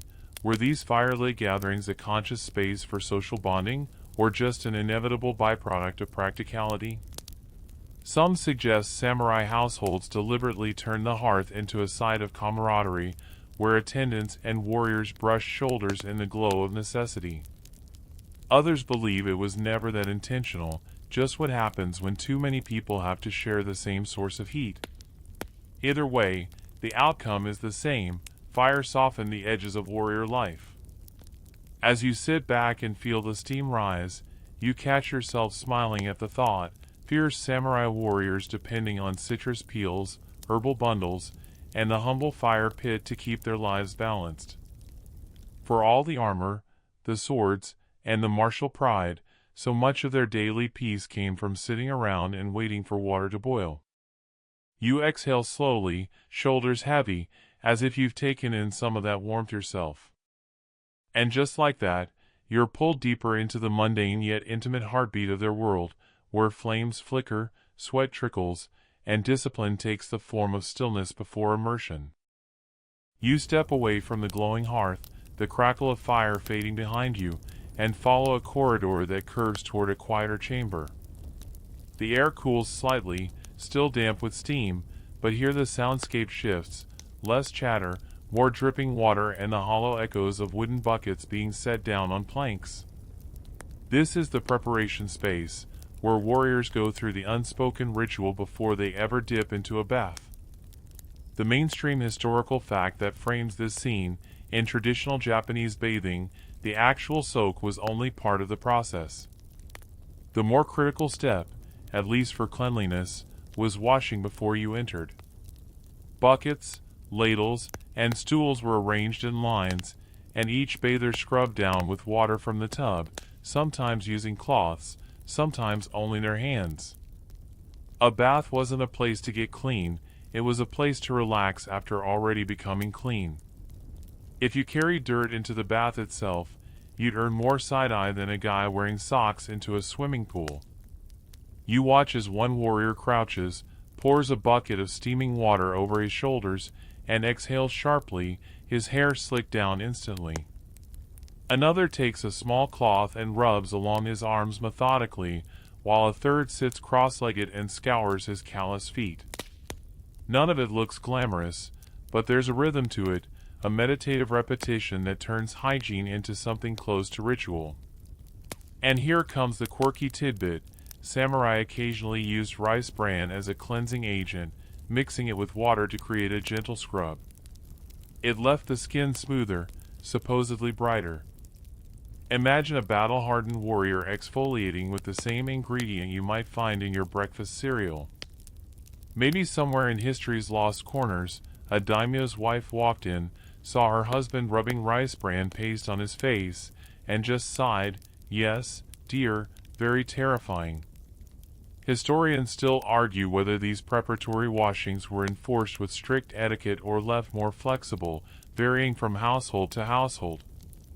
Some argue samurai households had written codes about how one should wash before entering, while others suggest that, in practice, a lot depended on the mood, the company, and even the size of the bathhouse. Either way, the general principle was clear: nobody wanted to share their soak with grime floating on the surface. You crouch down and mimic the gesture, scooping warm water into your hands and letting it run along your arms. The temperature surprises you, hotter than you'd expect, but not unbearable. The sound of ladles dipping in buckets splashing becomes oddly soothing, almost like rainfall on a tiled roof.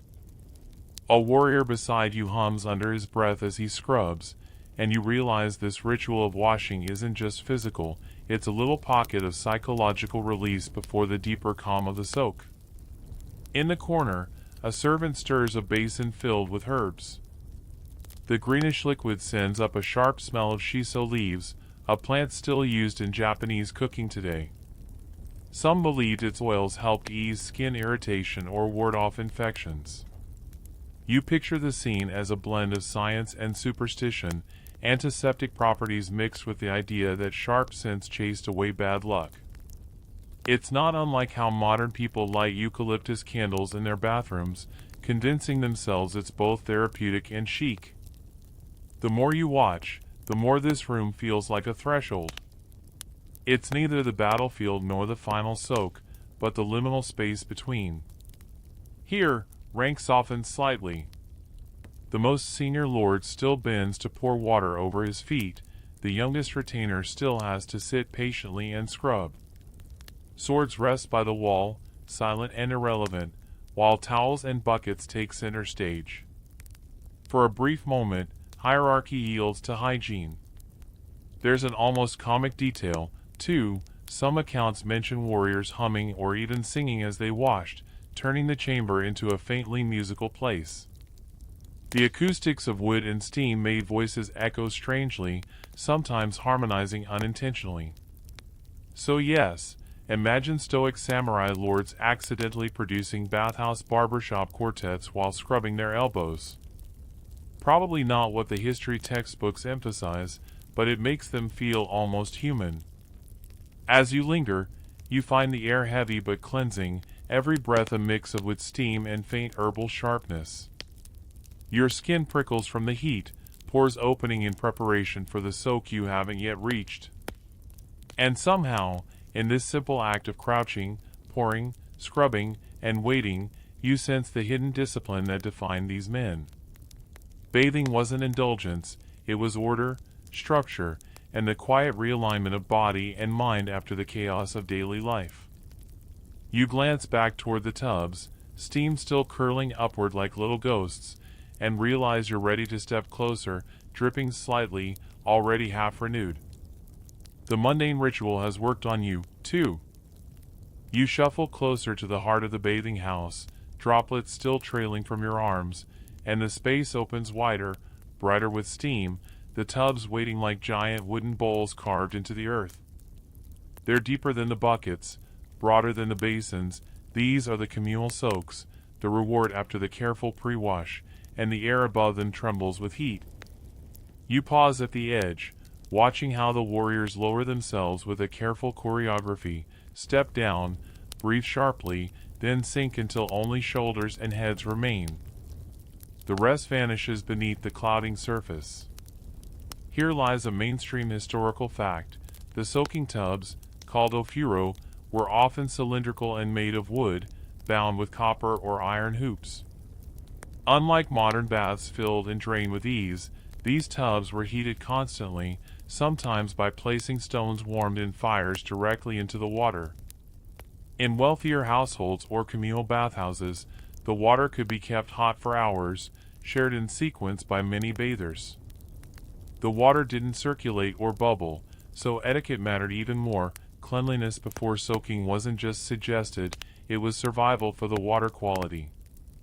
As you trail a finger along the tub's rim, the wood feels warm, almost alive, its surface swollen slightly from the water it has absorbed. The scent of cedar or cypress clings to the steam, softening the sharpness of sweat and skin. One man sighs audibly as he sinks down, his head tipping back, eyes closing, his whole body slackening as though the tub has claimed him entirely.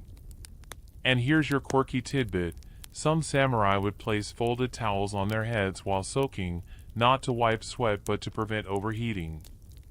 The cool damp cloth balanced there like a makeshift crown of refreshment, so common that to this day in Japan, seeing bathers with towels on their heads feels almost iconic. Picture it, a deadly swordsman soaking in silence, topped off with what looks like a small handkerchief hat. Not exactly fearsome, unless your greatest enemy is mild heatstroke. Historians still argue whether the samurai's tubs were considered private sanctuaries or communal spaces meant to reinforce social bonds.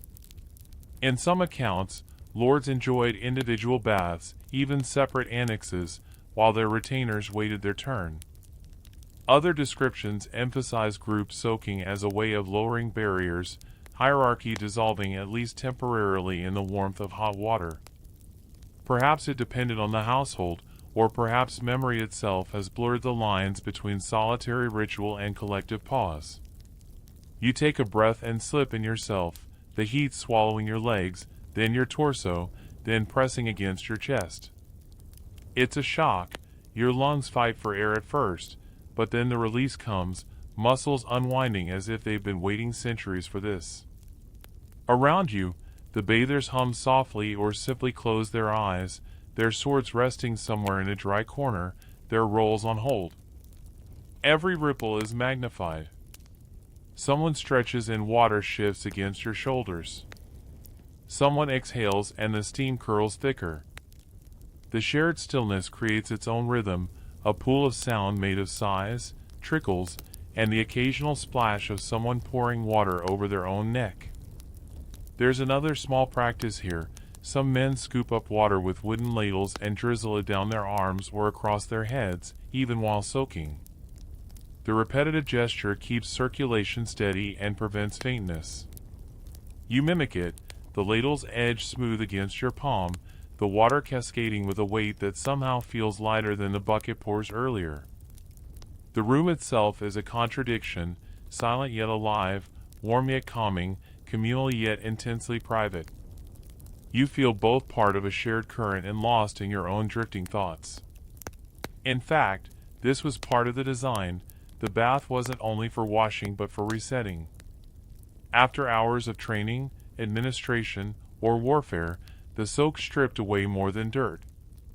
It was a way of recalibrating the mind, creating the illusion, however brief, that chaos could be washed into stillness.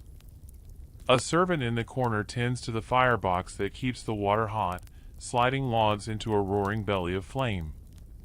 You can hear the crack of kindling even over the quiet sloshing. Sometimes, in certain designs, this fire would sit directly beneath the tub, separated by a thin iron grate. It makes you wonder, did anyone ever lean too far, too long, and get the world's most unexpected sauna session? Probably. And you suspect a few singed backsides were part of the learning curve. Your body adjusts slowly, heat sinking into your bones, into your joints, into every small ache you didn't realize you carried.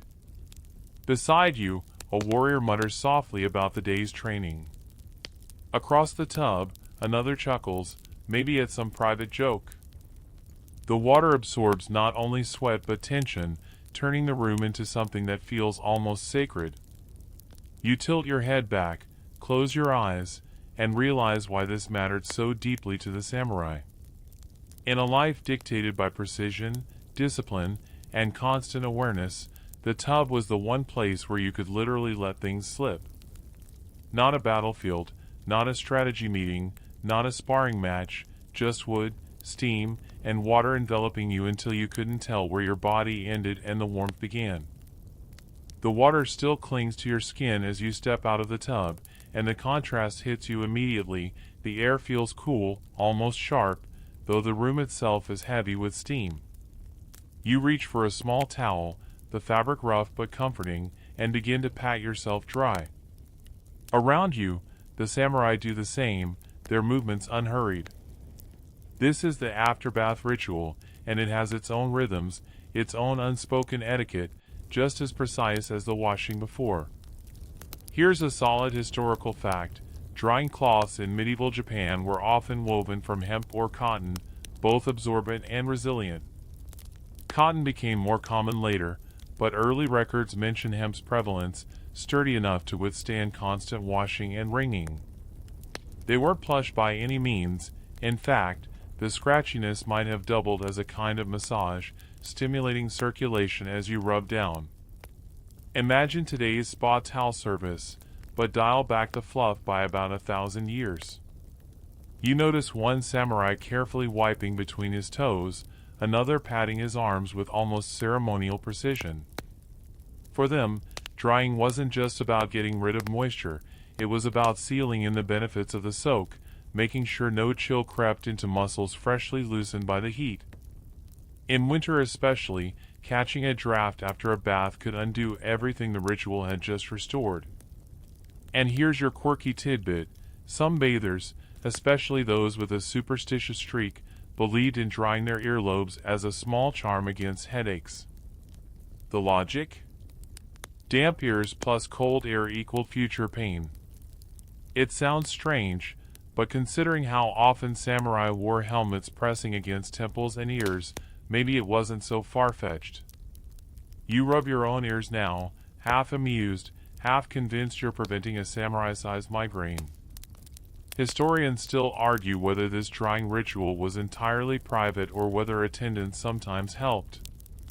In some households, servants may have been tasked with handing over towels, even massaging limbs after long soaks. In others, the warriors insisted on tending to themselves, preferring to keep even the smallest ritual personal.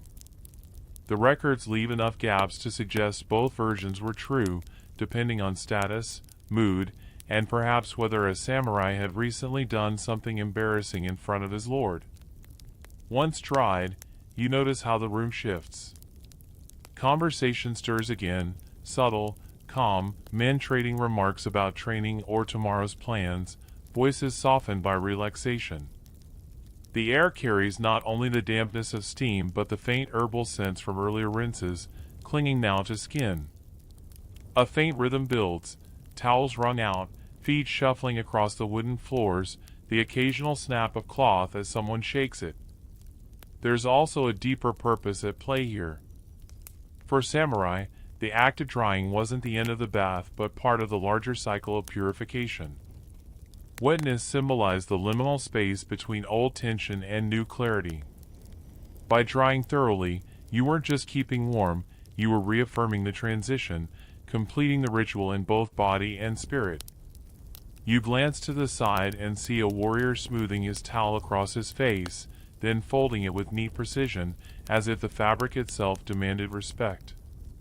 That detail makes you think, how often in modern life do you treat a towel with such gravitas? Today, towels are tossed into hampers without ceremony, maybe forgotten in a damp heap. But here, even the small gesture of folding carries weight, as though discipline never loosens, not even when drying off after a soak. There's another layer of humor, though. Picture this, a hardened veteran of 100 battles, scars lining his arms, capable of felling opponents with swift precision, standing there, towel drying his hair with the same frantic energy of a kid leaving swim class. It's a sight that's oddly humanizing, one that blurs the edges of myth and reminds you these men were as real as you. The floor beneath your feet creaks slightly as you shift, warm still from the heat rising off bathers and tubs alike. Some men stretch, rolling shoulders back, testing how loose their bodies feel now compared to before. You follow suit, realizing your arms move more freely, tension melting even further with every deliberate rub of cloth. And then there's the ritual pause, the moment after drying when you simply breathe, skin tingling, heat radiating outward, the towel draped lightly over your shoulders. It's not flashy, not grand. It's mundane, but in that mundanity lies its power. The act of slowing down, of completing the process fully, grounds you in the moment.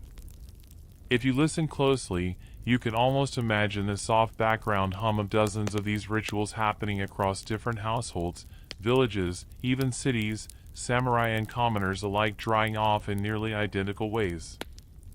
The continuity feels oddly comforting, like the towel itself is a thread woven through centuries. You rub your neck one last time, smile faintly at the thought of your earlobes being safe from future headaches, and let the towel rest against your collarbone. The ritual is complete. You're warm, dry, and strangely renewed. Your towel now folded neatly and draped over a wooden rack, you notice how the atmosphere shifts yet again. The drying was not the end, it was merely another step in a sequence that moves as smoothly as a river. Now comes the part that lingers long after the bath itself, the moment of post-bath relaxation. This is where the samurai truly settle into the glow of the ritual, letting the warmth sink deep into their bones, savoring the calm before they return to the chaos of the world outside. You ease yourself onto a woven mat, still radiating heat, your skin tingling pleasantly. Around you, the samurai recline in quiet circles, backs straight but eyes half closed. The chatter is faint, more like murmurs than conversations. This isn't the place for boisterous laughter or loud arguments, it's a place to breathe. And here's a historical fact. In Edo period Japan, bathhouses often provided small tatami-lined rest areas or benches specifically for this cooling down phase. Staying too long in the hot water could cause dizziness, so the pause afterward was almost as essential as the soak itself. The air here is different, less steamy now, touched with the faint aroma of cedar from the bath walls. Every breath you take feels as if it carries a trace of that wood, grounding you in the present. Someone pours tea in a corner, the gentle splash against ceramic cups punctuating the silence. Warm, mild, and earthy, the tea isn't about indulgence so much as maintaining balance. You sip, the liquid merging with the lingering heat in your chest. Here's your quirky tidbit. Some samurais swore by drinking slightly salted water after a bath to restore balance, almost like an ancient sports drink. Imagine finishing a luxurious soak and then someone handing you what is basically tepid Gatorade. But for warriors whose bodies constantly lost minerals through armor-weighted training, that pinch of salt might have been just enough to stave off fatigue. You glance at your cup of plain tea and wonder if the samurai across from you secretly prefers his with a sodium kick. Historians still argue whether samurai rest areas were segregated strictly by rank or if, in the haze of relaxation, those boundaries blurred. Some suggest that in private estates, a lord might rest apart from his retainers, while others claim that in public bathhouses, once stripped of armor and robes, everyone shared the same space with a rare kind of equality. That uncertainty makes you glance around. Every man here looks the same: towel, loose hair, faintly pink skin. No swords clattering at their sides, no crests stitched on clothes. Just humans, tired and warm, unwinding. You stretch your legs, marveling at how light they feel. The heaviness that followed you into the bath seems to have dissolved. One samurai beside you lets out a quiet sigh, the kind that's half relief, half surrender to the moment. It ripples through the group, not with sound but with a shared mood. You all know the same sensation, that little miracle of muscles forgetting their burdens. And here's where the subtle comedy sneaks in. These are supposed to be fearsome warriors, paragons of discipline, yet half of them look like cats sprawled on sunny windowsills. One scratches lazily at his shin, another slouches despite years of posture drills, and you can't help but think, if an enemy attacked right now, the only weapon in sight would be an aggressively flung towel. Yet, in a way, this vulnerability is the whole point. The bath strips away layers of armor, both literal and symbolic. For a brief span, you're not a soldier or strategist or retainer, you're just a body at rest, skin still damp, heartbeat slowing. The post-bath pause becomes almost meditative, a form of quiet resilience. You shift your gaze to the wooden beams above, noticing how the light of lanterns reflects softly against the moisture still hanging in the air. Shadows sway gently, like ripples on water. It feels hypnotic, as if even the architecture wants you to surrender to calm. There's a faint sound of water being ladled somewhere nearby, perhaps someone rinsing their face once more, prolonging the sensation. Another samurai cracks his knuckles softly, ritual that probably feels more effective when your joints are this warm. The room is alive with tiny sounds, non-intrusive, each amplifying the rhythm of stillness. The warmth stays with you as you sip again from your cup, the liquid mingling with your slowed breath. You can almost feel the outlines of stress leaving, melting away into the mats beneath you. It's here, in this quiet aftermath, that you realize the bath isn't just about cleansing or about ritual purity, it's about creating this moment. This deliberate pause.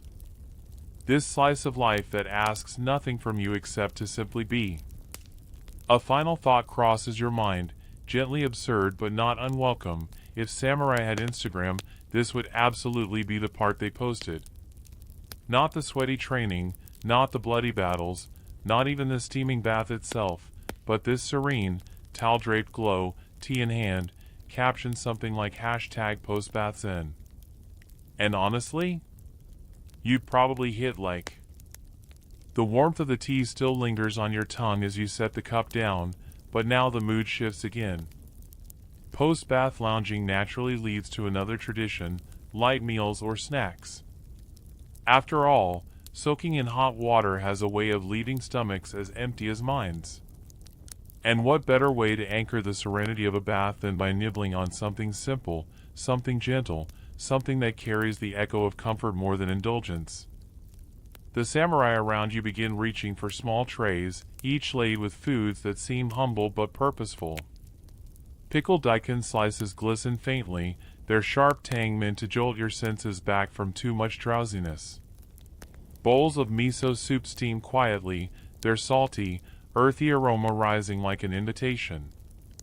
A few rice balls, onigiri, wrapped in crisp nori, sit in stacks, as if daring you to devour two at once before anyone notices. Here's your grounded historical fact. In Edo period bathhouses, it was common for proprietors to serve light snacks like soba noodles or rice-based foods after bathing. The warm carbohydrates helped restore energy and ward off the dizziness that often followed a long soak. In samurai households, this translated into carefully portioned post-bath offerings, reinforcing discipline even in dining. No feasting, no gluttony, just the right bite to stabilize body and spirit. You reach for a rice ball, feeling the cool texture of seaweed against your fingers before the warmth of rice meets your palm. The flavor is gentle but grounding, like the edible version of a reassuring pat on the back. Around you, samurai chew quietly, their expressions softened in that rare space between duty and indulgence. But here comes the quirky tidbit. Some bathhouses in larger towns were known to sell skewered eels or grilled fish after baths.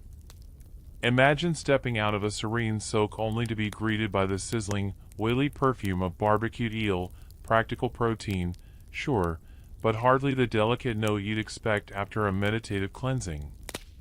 Scholars note that it may have appealed more to merchants and commoners, but even a samurai on a looser evening might have wandered out with his towel still tucked around his waist and grabbed a skewer. A bit less #zen, a bit more #treat yourself.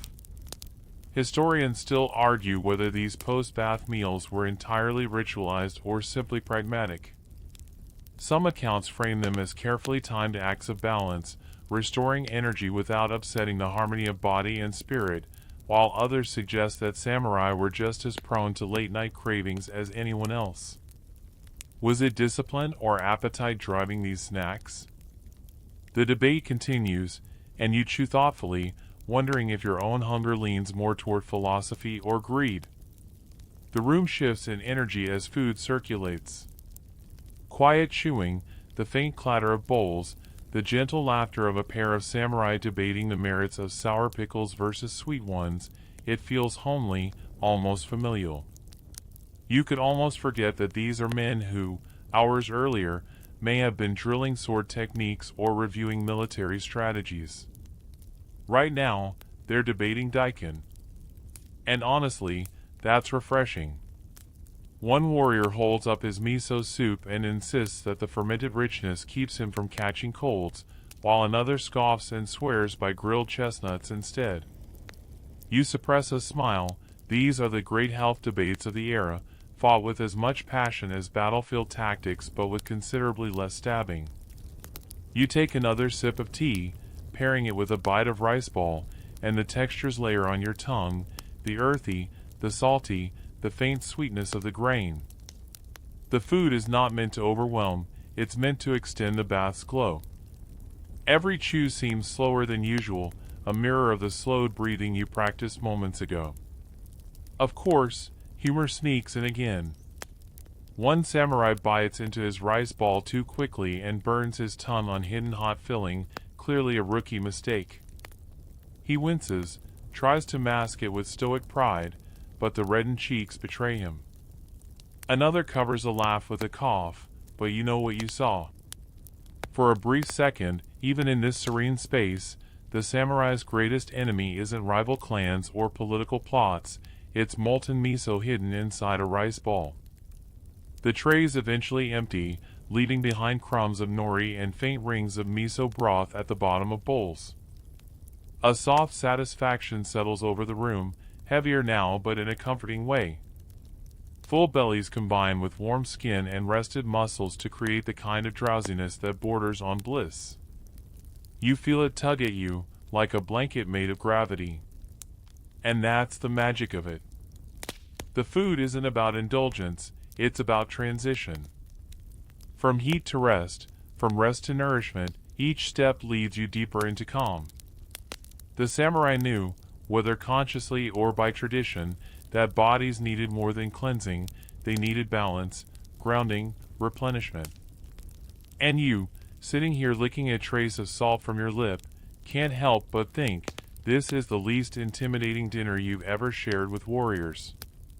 If anything, you're beginning to suspect that the secret to samurai resilience wasn't just their training or honor codes. It might have been rice balls. The meal settles warmly in your stomach, leaving that pleasant heaviness which isn't unpleasant at all but feels more like a weighted blanket you accidentally swallowed. The bowls are cleared away by a quiet servant, the trays stacked, and for a moment you think perhaps this is the end of the evening. But then you notice what's happening on the other side of the room. Someone is unrolling a bundle of tools, wooden combs, soft cloths, brushes that gleam faintly in the lamplight. Post-bath grooming begins. And you realize, as you watch the samurai carefully comb through their damp hair, that hygiene wasn't just about the soak itself. The bath was the foundation, but it wasn't the end of the ritual. It was followed by a whole rhythm of grooming that, in its own way, told as much about samurai life as the soaking did. Hair, after all, was no small matter. Samurai wore their hair in the iconic chanmage, that shaved front, oil top knot style you've probably seen in every movie about feudal Japan. The look wasn't just a fashion statement, it had practical roots. The shaved front prevented helmets from slipping, while the tied bun provided cushioning under metal caps. But keeping that hairstyle presentable meant a whole lot of aftercare. And so here you are, in a dimly lit room, watching a warrior carefully separate strands like an artist handling silk threads.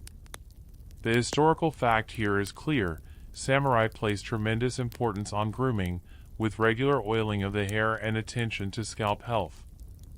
The oil topknot wasn't a matter of vanity, it was a symbol of discipline. In some clans, messy or unkempt hair was a punishable offense, as it suggested laxity or disrespect. Your own hand goes instinctively to your hair, and you suddenly wonder what kind of punishment your bedhead would have earned you. Probably exile. Here's the quirky tidbit. Some samurai, especially during quieter Edo years, experimented with scented oils for their hair, infusions of camellia or even citrus peel. Imagine a fearsome swordsman entering battle with his locks faintly perfumed like a spring orchard. That's not exactly the image you picture when you hear warrior class, but it's undeniably human. And it means even the deadliest of fighters had to worry about flyaways and dandruff.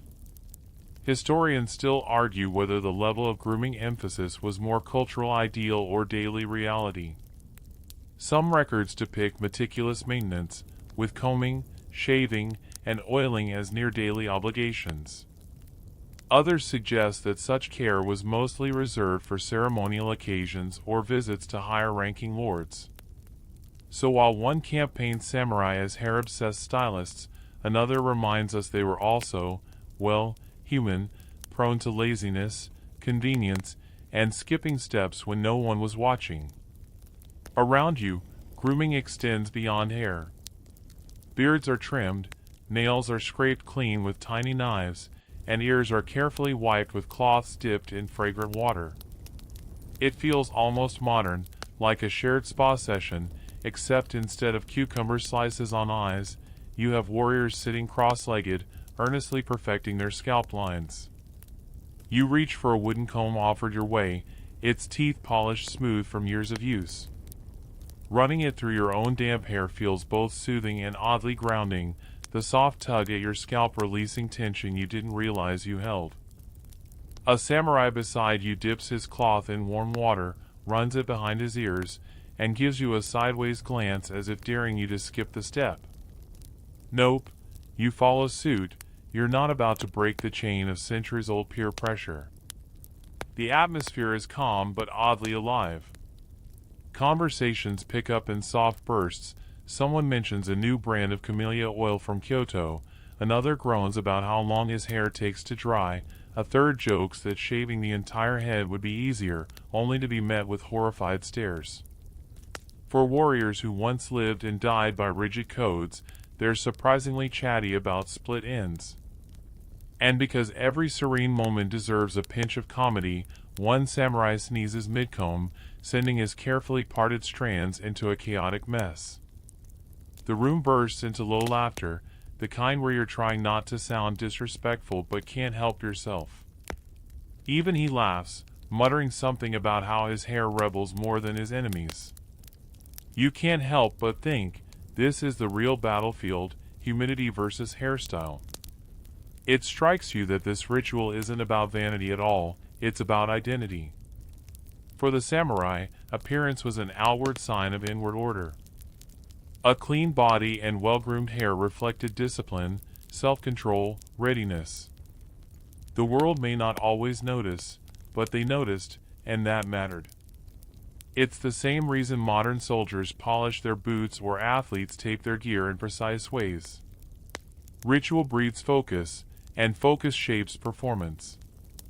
As grooming continues, the smell of camellia oil and faint with smoke mingles with the humid afterbath air. The light grows softer, shadows stretching across the tatami. You catch yourself yawning, not from boredom but from that pleasant, bone-deep relaxation that grooming oddly amplifies. It's like the bath washed you clean, the meal filled you, and now these small strokes of comb and cloth polish you like a final seal on the ritual. By the time the tools are set aside, the room looks different. The samurai sit straighter, their top knots shining faintly, their skin glowing with the subtle sheen of oils and care. They don't look vain, they look composed. Ready for bed, perhaps, but also ready, should duty call, to step out with dignity. And you realize, as you fold your arms and lean back, that there's something deeply comforting about this routine. It's not glamorous, it's not dramatic, but it's reassuring. It reminds you that even the most legendary warriors of history had to moisturize, had to fuss over hair, had to wipe their ears clean. And in that truth, there's a kind of connection that makes the centuries between you feel a little less wide. The last traces of comb oil still linger faintly in the air, and the room is quieter now. The brushes and cloths have been packed away, and the samurai sit in a looser circle, cross-legged on tatami that's still faintly warm from the steam earlier in the evening. You expect the night to dissolve into silence, into nothing more than the hush of crickets outside. But instead, something subtle shifts. One of the warriors leans forward, clears his throat, and begins to speak. It isn't formal instruction, and it isn't idle chatter either. It's something closer to storytelling, a moment of shared words that feel like an extension of the bath itself. Because what you didn't expect, but what becomes obvious now, is that hygiene rituals weren't just about scrubbing the body or taming hair. They created the space for reflection, for the passing of stories, for the weaving of wisdom into the fabric of daily life. The first tale you hear tonight isn't about a great battle or a daring duel, but about lice. Yes, lice, the scourge of anyone with enough hair to make a home for them. A samurai chuckles as he recalls a childhood memory, his mother sitting him down, heating a knife, and carefully running it near his scalp to kill the stubborn insects. The others laugh knowingly, and you realize this was a universal nuisance. Even warriors who could split a man in half with a single stroke still had to wage war against tiny bugs. The mainstream historical fact here is that lice were a persistent problem in pre-modern Japan, and grooming rituals doubled as preventive measures. Combing, oiling, and even shaving certain areas were not just about style but about controlling infestations. Here comes the quirky tidbit. Some households swore by herbal sachets tucked into pillows or sewn discreetly into garments to repel lice. Mint, chrysanthemum, even powdered chrysalis casings, little folk remedies that may or may not have worked, but gave people peace of mind. Imagine a hardened warrior carefully tucking a sachet of crushed chrysanthemums into his bedding, muttering that it's as important as sharpening his sword. It's endearingly mundane. Historians still argue whether lice were considered a minor nuisance or a serious public health threat. Some sources downplay them as everyday annoyances, while others suggest they were genuinely feared for the irritation, infection, and sleeplessness they caused. Either way, you picture a battle-hardened samurai sighing deeply, not from enemy spears but from the itch of something crawling on his scalp. Perspective is everything. The conversation drifts from lice to another practical concern: teeth. You probably expected warriors to be focused on swords and armor, but dental care comes up surprisingly often in old records. Tonight, one man pulls from his robe a small twig, a chew stick, used as a primitive toothbrush. He gnaws the end until it frays, then runs it along his teeth, explaining it's made from willow. The others nod approvingly. Willow, after all, wasn't just good for brushing, it had natural compounds that ease pain, a kind of built-in aspirin. There's another anecdote. One samurai admits he once went a week without cleaning his teeth while on campaign, only to have his gums swell so badly he could barely speak. The others laugh, though it's a sympathy laugh, the kind you give when you know exactly how miserable that must have been. And suddenly, you realize, warriors who could slice through armor still worried about cavities and swollen gums. That tiny ache, that dull throb, could be the thing that broke their focus. The human body, so resilient in some ways, so fragile in others. And just when you're getting comfortable with this picture, someone pulls out another tool from the grooming kit, a long, thin pick, not unlike a modern toothpick but carved from bamboo. He holds it up, explaining that, yes, even samurai had to dig out bits of rice or fish lodged between molars. You stifle a laugh, the image is too relatable. You've spent all night hearing about codes of honor and cleansing rituals, but now you're staring at a samurai flossing with bamboo. This is the kind of detail you know you'll never forget. The mood shifts again as the storytelling grows more personal. A younger warrior speaks of his father teaching him that keeping the body clean was the same as keeping the spirit clean. If you let grime build up, if you ignored the little disciplines, you'd find your mind clouded too. The others murmur their agreement. And you realize, the bath wasn't just about hygiene, and neither was grooming, it was philosophy in action. An ordered body created an ordered mind, and only then could you hope to face the chaos of the world. There's a lull, and then another story, this one whispered almost conspiratorially. A man describes a rumor he once heard, that some monks could go years without bathing, purifying themselves through meditation alone, their scent transforming into something sweet rather than foul. The circle reacts with a mix of disbelief and awe. Historians still argue whether such tales were exaggerations, myths, or rare exceptions. But the fact that samurai told each other these stories shows how hygiene and purity were entangled with deeper ideas of discipline, endurance, and even the supernatural. You lean back as the voices swirl around you, the rhythm of their laughter and thoughtful pauses weaving into the soft night air. Someone jokes that they'd like to see one of those scent-blessed monks try sharing a bathhouse with real warriors. Let's see how sweet he smells after a week of armor chafing. The room chuckles again, and you smile, because even 400 years ago, sarcasm was alive and well. Eventually, the storytelling slows. A servant refills the oil lamp, shadows stretch longer, faces become softer in the dim light. The combs, the chew sticks, the sachets, they all seem like little relics of a truth too often glossed over in history, that warriors weren't just fighters. They were humans navigating all the same tiny, ridiculous struggles you know too well. As you settle further back onto the tatami, the warmth of the day's ritual still lingering in your body, you feel a deep kinship with these long-gone figures. They fought wars, yes, but they also fought lice, bad breath, and split ends. They weren't just characters in an epic, they were people, and their mundane routines are what tether them to you across the centuries. The warmth of the lamplight pools low, softening the angles of the room. The samurai's laughter has faded into the hum of insects beyond the paper walls, and there's a kind of hush now that feels heavier than silence. It's the kind of pause where the night deepens, where stories give way to something closer to confession. You shift slightly on the tatami, adjusting your legs, sensing that what comes next is less about banter and more about truth. The first voice to break the stillness belongs to the eldest of the group. His tone is slower, gravelly, the kind of voice that carries both authority and weariness. He begins speaking about the burden of expectation, the invisible grime that clings to the spirit, harder to scrub away than sweat or dirt. You wash the body every day, he mutters, but how do you wash a conscience?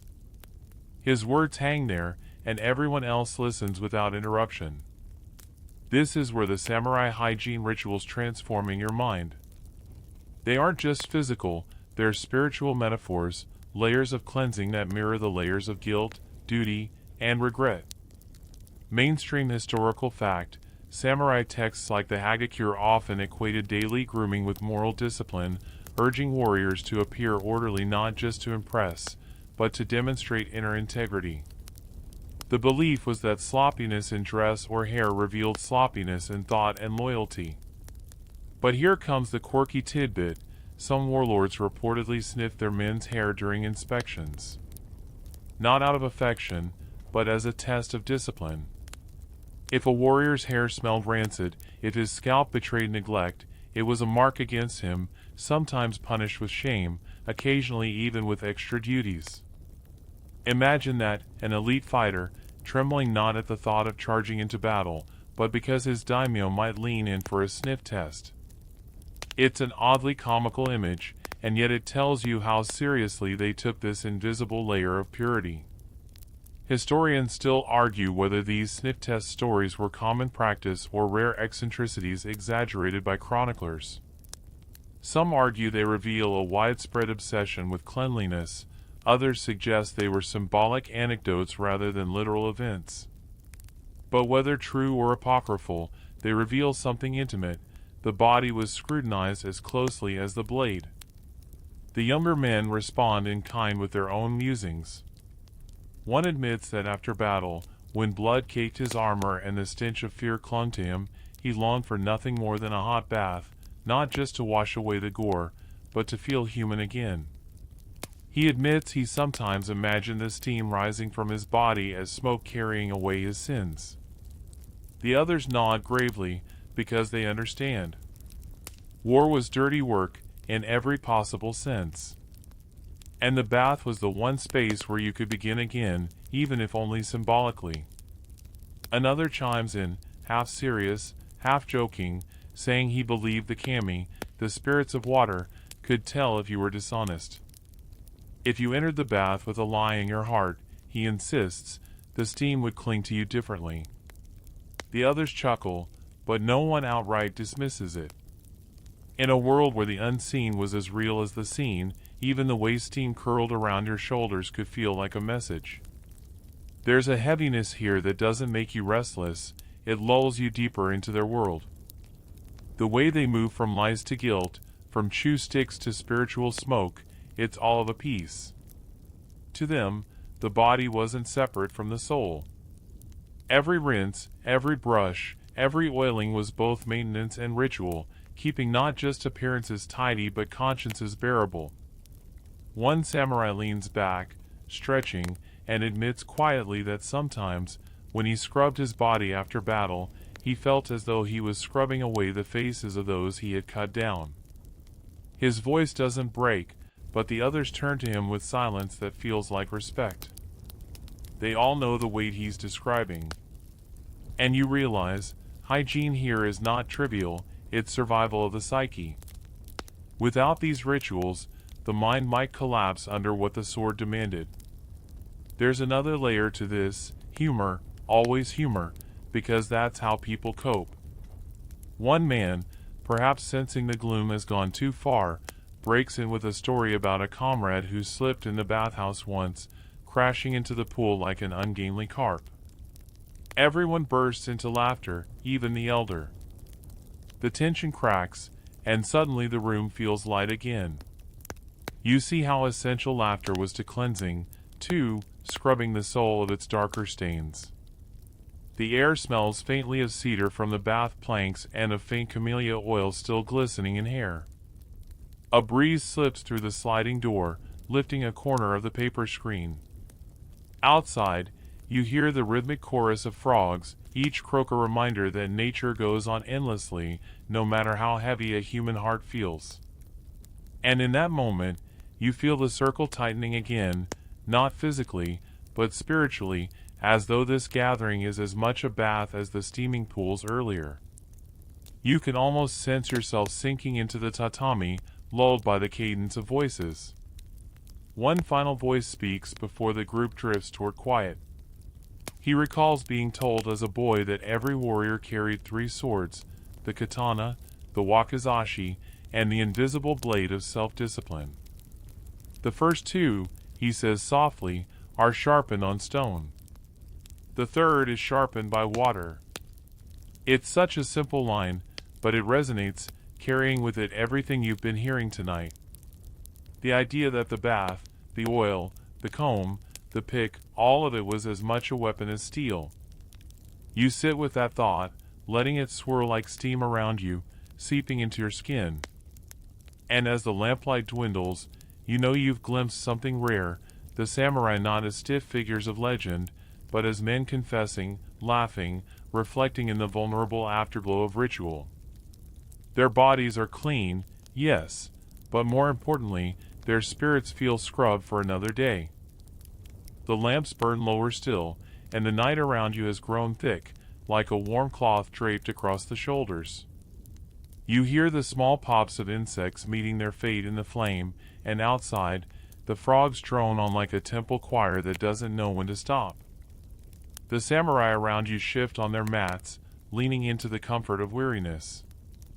This is the part of the night where conversation drifts into memory, where boundaries dissolve, and someone decides to tell a story that's less about entertainment and more about revealing the contours of their heart. One of the middle-aged warriors, his face weathered but not yet old, clears his throat. He begins speaking about the time he first trained as a boy under his father's stern eye. He describes the endless drills, the aching muscles, the moments of humiliation when he failed to master a kata correctly. But what he remembers most isn't the swordsmanship, it's the washing afterward. His father insisted he bathe after every training session, no matter how exhausted he was. A dirty body leads to a dirty spirit, his father would snap, thrusting a bucket of water into his hands. Mainstream historical fact, in samurai households, boys as young as 7 were often introduced to a strict regimen of discipline that included not only martial arts but also personal grooming. Training the body and cleansing the body were seen as inseparable acts, one sharpening the warrior, the other maintaining his dignity. It was drilled into them that neglect of one part meant weakness in the whole. The quirky tidbit here is almost charming. Some accounts suggest that young samurai in training were judged as much on how neatly they arranged their toiletries as on their sword drills. Imagine a stern master frowning, not because your stance is wrong, but because your comb is crooked or your nail pick is misplaced. You can picture a boy, red-faced, scrambling to line up a row of combs with the precision of a military formation. It's both absurd and strangely telling. Discipline, after all, seeped into every corner of life. Historians still argue whether this emphasis on grooming in samurai training was universal or confined to certain clans with stricter codes. Some believe it was an aristocratic affectation, while others insist it reflected a widespread ethos that physical order reflected moral order. Either way, the story sticks in your mind. Before they could master a sword stroke, young warriors had to master the stroke of a comb. The man continues, recalling how he used to resent it bitterly. He wanted to collapse on the floor after sparring, not scrub until his skin tingled. But as he grew older, he began to see what his father meant. There was a rhythm to it, a lesson hidden in the repetition. Cleansing was a way of reminding yourself that even in chaos, you could restore balance. The bath was less about dirt and more about proving to yourself that you could begin again each day. Another samurai joins in, offering a lighter memory.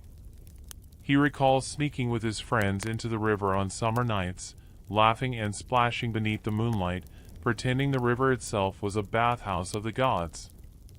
He grins, eyes distant, remembering how the cold water bit their skin and how they emerged smelling of moss and freedom. The others chuckle softly, nodding at their own memories of youthful rebellion. It's a reminder that bathing wasn't always solemn ritual, it was joy, mischief, play. But the elder warrior frowns, shaking his head. For him, the bath was always serious. He speaks of purification before shrine visits, of rituals meant to please the kami, of how water was more than water, it was presence, it was spirit, it was judgment. His voice is firm, and for a moment, the room feels almost reverent again. The younger ones bow their heads slightly, perhaps out of habit, perhaps out of respect for the memory of belief. The air is growing cooler now, and you can feel it brushing across your skin, carrying with it the faint tang of the river outside. One of the men leans forward, whispering as though confessing to the night itself. He admits that there were times, after battle, when he would sit in the bath and refuse to scrub, letting the dirt cling to him as punishment. "I didn't think I deserved to be clean," he says quietly. The others don't laugh, don't judge, they only listen, their silence as heavy as stone. And here's the thing, in their stories, you realize that bathing wasn't just habit, it was language. Sometimes it said discipline. Sometimes it said joy. Sometimes it said guilt. And sometimes it said nothing at all, because the act itself spoke louder than words. You think back on the oddities, like the lice combs, the oil-slicked hair, the sniff tests from daimyo, and you realize that all of it was a code. Cleanliness wasn't just hygiene, it was a signal, a way of declaring I belong to this order, to this way of life. To neglect it was to invite suspicion, even dishonor. To maintain it was to carry yourself like a blade kept sharp. The night deepens further, and you sense fatigue tugging at the edges of their voices. Yet no one quite wants to let the stories go. There's a comfort in speaking them aloud, in having them witnessed. You, sitting there, almost invisible in the corner, feel like part of the circle, like one of the few trusted to hear what usually goes unsaid. The younger samurai finally blurts out something unexpected. "Sometimes I think the bath is the only place I am truly myself." The others blink, surprised at the boldness. But after a pause, they nod. They understand. When the armor is set aside, when the blade is resting, when the body is stripped bare and plunged into water, what's left is the man, unguarded, vulnerable, whole. The silence that follows isn't empty. It's full, charged, alive with the unspoken agreement that in the bath, in the simple rituals of cleaning and cleansing, they find a version of themselves that duty otherwise denies. The lamps sputter again, shadows stretching long across the walls. A cicada rattles in the distance. And as you sink deeper into the warmth of their stories, you realize you've stumbled into something precious, not the flashy myth of samurai battles, but the quiet truth of how they endured the weight of living. The lamps are nearly spent now, reduced to trembling blue pinpricks that throw long, dancing shadows across the floor. The night presses closer, the river mutters outside, and the group's voices settle into that soft, unhurried cadence of men who know the dawn will eventually come but feel no need to rush toward it. You can almost smell the lingering steam on their robes, the faint trace of cedar smoke mixed with clean, wet cloth. One of the older samurai, his hair silvered at the temples, leans back against the post behind him and exhales through his nose like a bellows. He clears his throat with a sound that cuts through the hush, then begins, not with a story of battle, nor of youth, but of illness. He tells of the year when his lord's household was stricken by plague, a shadow that crept from village to manor without warning. Entire households shuttered themselves, servants died overnight, rumors whispered that even daimyo blood could not resist it. And here comes your mainstream historical fact: Japan, like the rest of the medieval world, was no stranger to epidemics. Smallpox, measles, influenza, waves of sickness swept through with terrifying speed, leaving fields untended and cities hushed. Samurai were not immune. Their codes of honor might steel them in combat, but no sword could fend off fever. The old man's voice cracks as he recalls the helplessness of watching comrades weaken, too frail even to stand. Bathing, he says, became both a desperate hope and a dreaded risk. Some believed the hot water could cleanse sickness from the pores, sweating out the poison like hammering impurities from metal.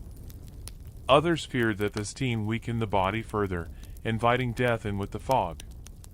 Historians still argue whether communal baths during outbreaks were seen as healing sanctuaries or dangerous breeding grounds. Accounts contradict. One clan recorded miraculous recoveries, another chronicled waves of contagion following bath rituals. Quirky tidbit: in some places, during plague seasons, samurai and villagers alike resorted to sprinkling themselves with ash instead of water, convinced that the dry dust would absorb illness from the skin. Imagine the oddity: a warrior stepping out into the morning sun, gray as a chimney sweep, claiming he had purified himself with soot. It probably made for some very sneezy ceremonies. The silver-haired warrior's story drifts toward the personal. He remembers bathing a younger brother during one of those sickly summers, wiping his clammy forehead with warm cloths, whispering prayers under his breath though he no longer believed in them. His brother survived, but for weeks afterward he refused to enter the bath himself, as if water might betray him. It was strange, the elder says softly, to see someone trained to fear no man, afraid of a wooden tub. Silence falls heavy again, broken only by the creak of mats as another samurai shifts forward. He admits his own peculiar habit: after campaigns, when fever sometimes stalked the camps, he would refuse the bath until he had polished every piece of armor. "If I die tonight," he chuckles grimly, "at least they will find me spotless." The group laughs, weary but genuine, and you catch the glint of teeth in the dim. The conversation edges toward the sacred again. A younger warrior recalls a shrine where villagers, terrified of contagion, carried buckets of hot water to pour over the stone statues of guardian deities. They believed that if the gods were bathed, the people would be spared. The memory lingers in the air, absurd and poignant all at once. Even deities, it seems, were not exempt from scrubbing down.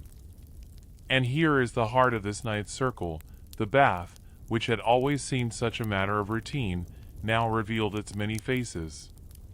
Discipline, joy, punishment, and now fear. To cleanse was not always about dirt, sometimes it was about bargaining with forces unseen. Sometimes it was about proving you deserved to wake up tomorrow. You can sense how the men around you carry their memories like scars, not on the skin but in the soul. Some scrubbed harder after illness, as if to erase the sight of wasted faces. Some still avoid too hot water, recalling how fevers once boiled from within. And some find comfort in the ritual, believing that each bath taken is another defiance of mortality. The silver-haired one closes his tale with a half-smile, confessing that he still whispers the old prayer his mother taught him whenever he lowers himself into the tub. The words mean little to him now, but the act itself, that, he insists, is what keeps him grounded. Habit is a kind of protection, even if it doesn't make sense. The others nod, unembarrassed. In this circle, no admission seems foolish. Outside, a night breeze rattles the shutters, carrying with it the wet earth scent of distant rain. The frogs have gone quieter, as though even they are listening. Inside, the warriors rest in their shared vulnerability, their voices slower, thicker, as if each word requires wading through syrup. And you, sitting close enough to feel the warmth of their presence, recognize what's happening. Beneath all the steel and codes and battles, these men are stitching themselves together through stories. They are washing not their bodies now, but their memories, rinsing them clean with each confession. The bathhouse may be behind them, the tubs emptied, but the cleansing continues in the act of telling. It strikes you that tomorrow they will armor up again, stern-faced, polished, unreadable. But tonight, just tonight, they allow the ghosts to slip free, to mingle with the smoke and the steam and the shadows. Tonight, they are simply men remembering what water has taken from them and what it has given back. The lamps flicker one last time, threatening to go out, and someone chuckles hoarsely.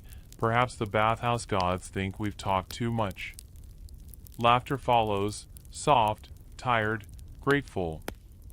And the night, vast and patient, folds around you all like a blanket. The lamps gutter low, but still they hold a faint glow, each flame stubborn, like a final coal in a fire pit that refuses to die out. The samurai remain gathered, no one yet willing to rise, as if the weight of sleep is heavy but the weight of parting is heavier still. Their talk drifts naturally, like a stream losing its urgency as it nears the sea. Where once they shared stories of plagues and punishments, now the tone shifts toward ritual, superstition, and the unseen threads binding their bathing habits to fortune, fate, and protection. One younger warrior, his face half-lit, leans forward and recounts a peculiar tale he once heard from his grandfather, that on certain nights, if you entered the bath alone and failed to sprinkle a few drops of water on the floor before stepping in, a mischievous spirit might slip in with you. This spirit, he says with mock seriousness, wasn't malevolent, it simply liked to imitate your motions. But if you turned too quickly, you might see its reflection in the surface of the water, and the shock alone could steal your breath. The circle erupts in quiet laughter, though a few older men exchange looks suggesting they've heard variations of that superstition too. Here comes the mainstream historical fact: bathhouses in medieval Japan were indeed thick with ritual. Beyond the obvious washing, samurai often observed small, symbolic acts meant to purify not only the body but also the unseen aura. Water was thought to carry not just dirt away, but also bad luck, ill omens, or restless spirits. In some clan records, attendants would pour a ladle of cold water over the head after a hot bath, an abrupt, bracing finish, meant not only to tighten the skin but to seal the body against intrusion by wandering ghosts or disease. The quirky tidbit: some daimyo, paranoid about curses, required their water to be drawn only from certain wells believed to be spirit-safe. Servants would trek miles with sloshing buckets rather than risk the Lord's tub being tainted by unlucky streams. Imagine the frustration of a weary retainer trying to explain to his lord why the bath was late. "Ah, my lord, the well closed by was cursed today, so I had to fetch from the shrine's spring." Probably not the excuse you'd want to deliver if your samurai boss had a short temper. The older warriors nod at these tales, and one offers his own. He admits, with a sly grin, that even battle-hardened men carried little rituals into the tub. Some whispered the name of a protective deity before dipping a toe. Some drew invisible symbols on the water's surface with their fingertips before lowering themselves in. "We all like to think we're above superstition," he mutters, but I've never met a man who doesn't flinch when the bathwater ripples without reason. Historians still argue whether these bathing superstitions were rooted in older Shinto purification practices or whether they arose more from the Buddhist influence that framed baths as charitable offerings. Was the bath about pleasing gods, about spiritual protection, or just about habit passed down like a family recipe? The record never quite agrees. But listening to the circle tonight, you realize the truth may be all of them at once. The talk grows more playful. Another samurai, perhaps a bit looser from weariness, recounts how one of his comrades always refused to enter a bath if a cat had crossed the threshold beforehand. Apparently, he believed cats were conduits for wandering spirits, their reflections in the water too sharp to be natural. Everyone chuckles at this, but one man swears he's seen a cat sit beside a steaming tub, eyes unblinking, watching a bather as though measuring his soul. It is unsettling, he admits, to be judged by a cat in such a vulnerable moment. Their laughter lingers, and then slowly ebbs, replaced by a hush that feels thicker than steam. Someone breaks it with a question, softer than the rest. Do you think the bath remembers? The circle tilts their heads, puzzled. The man explains, if water washes away not just dirt but fear, shame, anger, do those emotions sink into the tub, staining the wood, lingering there for the next to step in?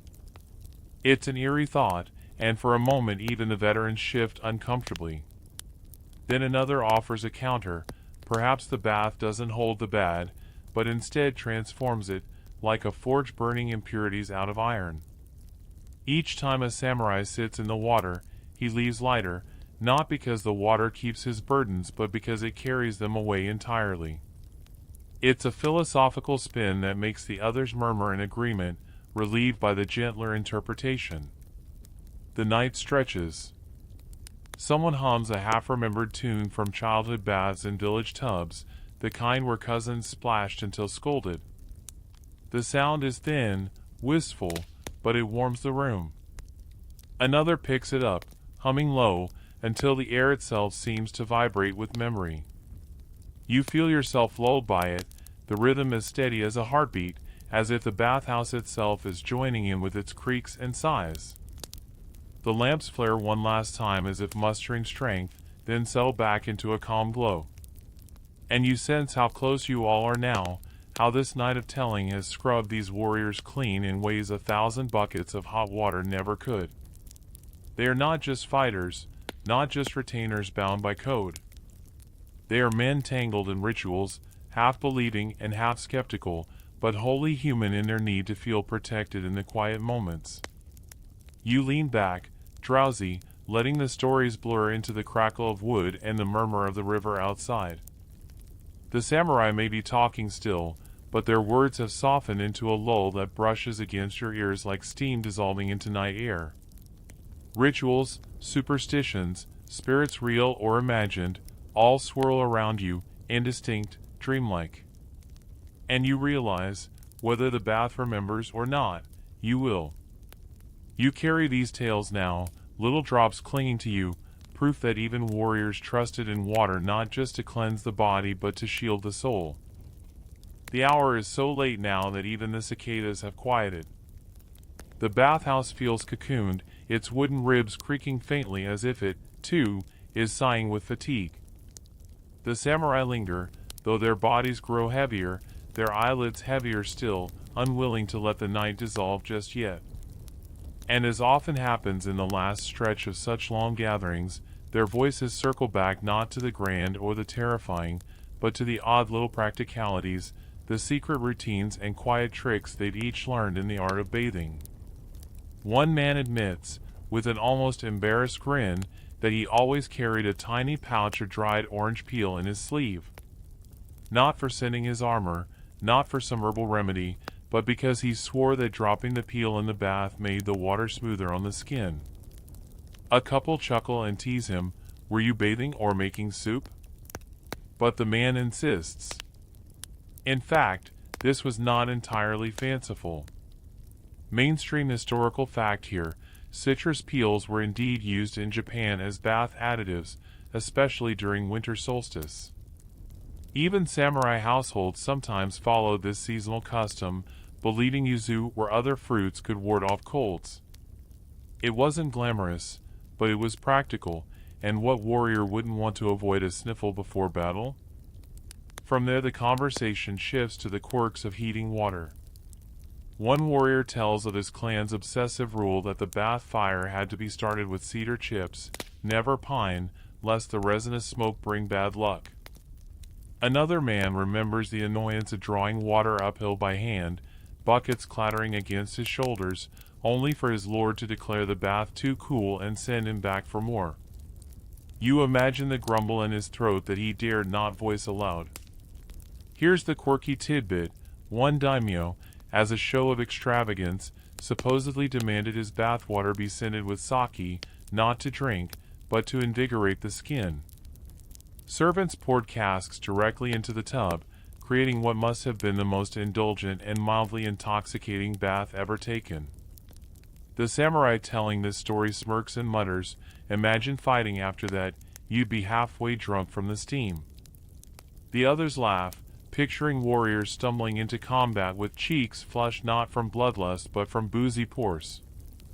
And of course, superstition threads through again.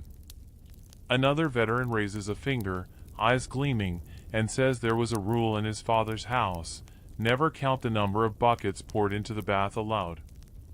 To do so, they claimed, invited misfortune, as if the bath spirit disliked being measured. If you reached 20 buckets, you kept it to yourself. If you reached 30, you smiled and said nothing. "We samurai love counting," he sighs, "our coins, our rations, our enemies, but never our buckets." Historians still argue whether these micro-rituals were merely domestic eccentricities or part of a broader cultural framework. Were they tied to the spiritual notion of kegar, impurity, or just pragmatic ways of keeping order in the home? The written records are sparse, mostly scattered in household manuals and temple notes. It's hard to know how universal these habits were. But what you hear tonight convinces you, rituals don't need universality to matter, they only need repetition and belief. The circle begins to share confessions like children at a sleepover. One reveals that he sometimes hummed a battle tune under his breath while bathing, as though testing if his courage still rang true after shedding his armor. Another sheepishly admits that he preferred to bathe at odd hours, just before dawn, because he liked being the first to disturb the night's silence. A third swears that if he closed his eyes too long while soaking, he felt as if the water itself was trying to draw him deeper, like quicksand. He'd jolt awake, heart pounding, half convinced the bath had wanted to keep him. You can't help but notice how their voices soften as the stories continue. The boasting has ebbed away. What remains is intimacy, tiny windows into private lives, rituals too small to make it into the great chronicles of war, yet too telling to be forgotten. These men, famed for their steel and their discipline, are revealing quirks that make them startlingly ordinary. They were men who fussed about water temperature, who argued over herbs, who carried talismans into the tub as if steam could carry prayers higher. And here's the unspoken truth: in those habits, you glimpse not just cleanliness, but vulnerability. A bath stripped them of armor, of swords, of rank. In the tub they were just flesh, just breath, just beating hearts. No wonder they reached for rituals and superstitions. It was a way of feeling less exposed, less mortal, in that moment of bare humanity. The room grows quieter, until only the hiss of cooling embers and the occasional rustle of a robe shifting against the floorboards remains. Someone yawns, a long, unrestrained sound that makes a few others follow suit. You feel it too, an almost hypnotic drowsiness that seeps from their stories into your bones. Yet before sleep claims the circle, one older samurai lifts his head and says in a voice barely above a whisper, "Remember this, friends. A warrior is not made only on the battlefield. he is made also in the bath. How he enters, how he emerges, that, too, tells his strength. The men murmur assent, though none elaborate. Perhaps they are too tired. Or perhaps the truth of it doesn't need more words. And so the circle settles deeper into silence, like stones sinking into a still pond. Their stories hang in the air, faint and fragrant, mingling with the last tendrils of steam. You find yourself drifting, lulled by the thought of citrus peels, of sake-scented baths, of rituals whispered in the dark. And in that half-dreaming space, it feels as though you've bathed alongside them, not in water, but in memory. The hour has grown so deep that it hardly feels like night anymore. It feels like something older, something that belongs to no clock at all. The samurai sit with their robes drawn closer, steam long since vanished, only the damp scent of cedar clinging to the boards and their skin. The hush that fills the bathhouse now is of a different kind than before, not tired silence, not reverent silence, but the sort of pause that comes when men know they have reached the edge of their stories and must decide what remains unsaid. One of them clears his throat, a sound as rough as a whetstone, and begins to speak of a final ritual he has carried through his life. He says that before every bath, without fail, he would kneel for a heartbeat at the water's edge. He didn't pray aloud, he didn't bow deeply, he didn't announce himself. He simply waited for one breath, eyes lowered, acknowledging that he was stepping into something that belonged as much to the elements as to himself. It wasn't piety, he murmurs, just courtesy. I wanted the water to know me. Another nods in agreement, confessing that his father taught him the same, that water is alive, with moods, with memory. To insult it was dangerous. And though you might expect warriors hardened by steel to scoff at such notions, none do. They are quiet, as if replaying their own encounters with water, the burns from too hot tubs, the chill of mountain springs, the unexpected comfort of steam when their bones ached. Mainstream historical fact here, in Shinto belief, purification by water, misogi, was an essential act, practiced not only by priests but by warriors before rituals and sometimes before battle. Entire shrines were dedicated to waterfalls and streams thought to hold cleansing power. For a samurai, bathing was never simply about scrubbing dust away, it could be part of aligning the self with cosmic order. The men around you know this, whether they frame it as faith, custom, or just have it passed down like a family sword. And here comes the quirky tidbit. One tale describes a retainer who insisted on carrying a tiny folding screen into every bathhouse he visited. He would set it up beside the tub, a painted panel of waves and cranes, so that even when washing in unfamiliar inns or castles, he bathed with the same scenery before him. The others laugh gently at the absurdity, but you can see the sympathy in their smiles. In a life spent traveling for campaigns or summons, a little screen of painted birds was perhaps the only anchor to home. The laughter fades, and a thoughtful stillness takes its place. Someone wonders aloud whether these rituals, kneeling before water, carrying talismans, whispering to steam, were more for the bath itself or for the men who practiced them. Historians still argue whether samurai bathing customs were truly rooted in deep spiritual traditions, or whether they were simply cultural habits layered with meaning after the fact. Were they profound acts of faith, or just ordinary routines embroidered by memory? The line is blurry, and maybe it doesn't matter. The truth lies somewhere in the warm middle ground, in the mingling of sweat, steam, and superstition. A younger voice speaks then, softer than the others. He recalls the first time he shared a bath with his comrades after battle. The scars were fresh, the air was raw, and yet there they were, stripped of armor, stripped of posturing, just bodies soaking in cloudy water. That, he says, was when I understood what loyalty meant. Not on the field, but in the tub. His words hang in the air like a final lesson.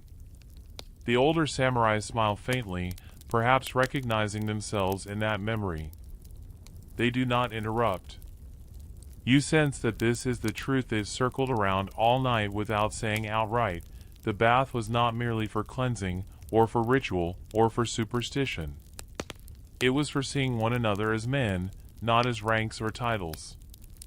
It was the place where laughter could soften scars, where silence could settle without suspicion, where the heat itself reminded them that they were alive.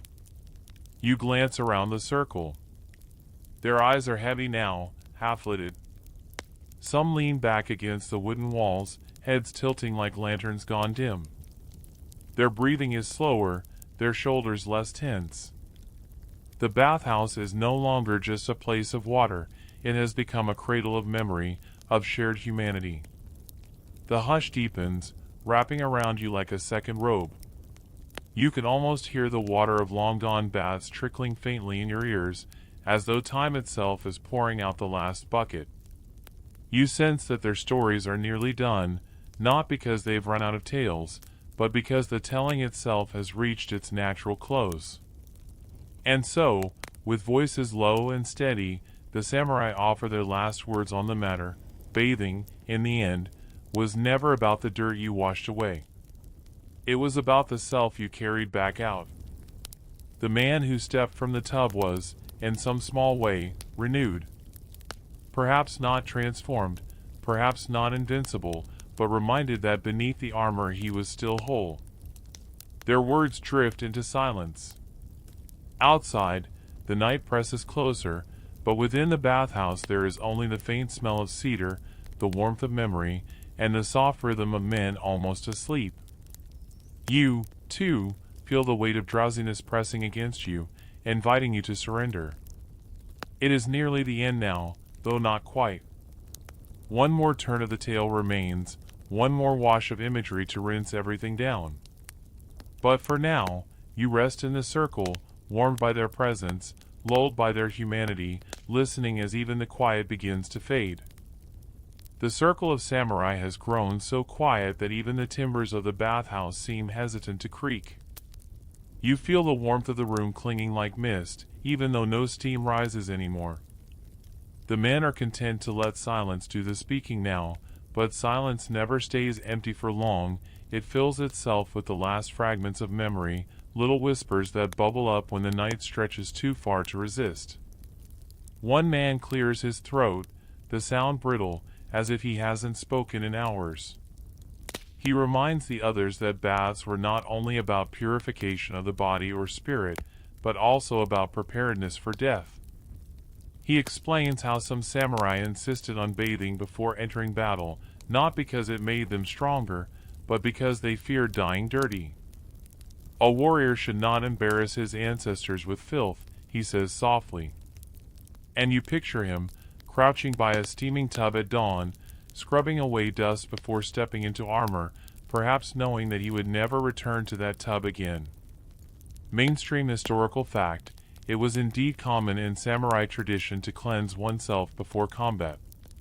Many accounts describe warriors taking care to wash, trim their nails, and wear fresh robes so that, if death came, they would be presentable. Dignity was a shield as vital as any cuirass.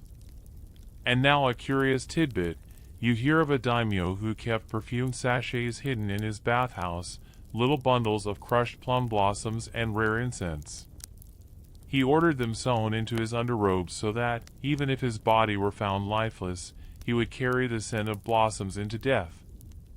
The men chuckle at this, half amused, half admiring. Vanity, yes, but also an oddly tender gesture. To smell like spring in the face of death, who could fault him? They shift against the wooden benches, their robes rustling softly, as if the fabric itself were sighing. Someone asks, almost in a whisper, whether all this bathing was truly practical.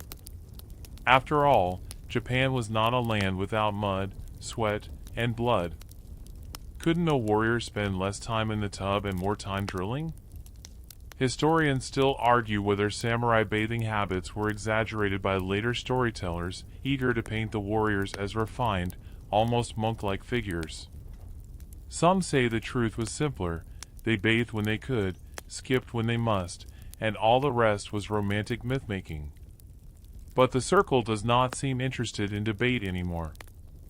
They prefer the myth, the glow of stories that make the world softer at its edges. And perhaps you do too. The quiet deepens again, until another voice, cracked with age, admits something personal. He never bathed without humming. Not loudly, not even enough for others to notice, but always a tune under his breath, sometimes a temple chant, sometimes a festival song from his village. It kept me company, he confesses, like a friend in the water. A few of the others smile faintly, and you feel the intimacy of that small confession.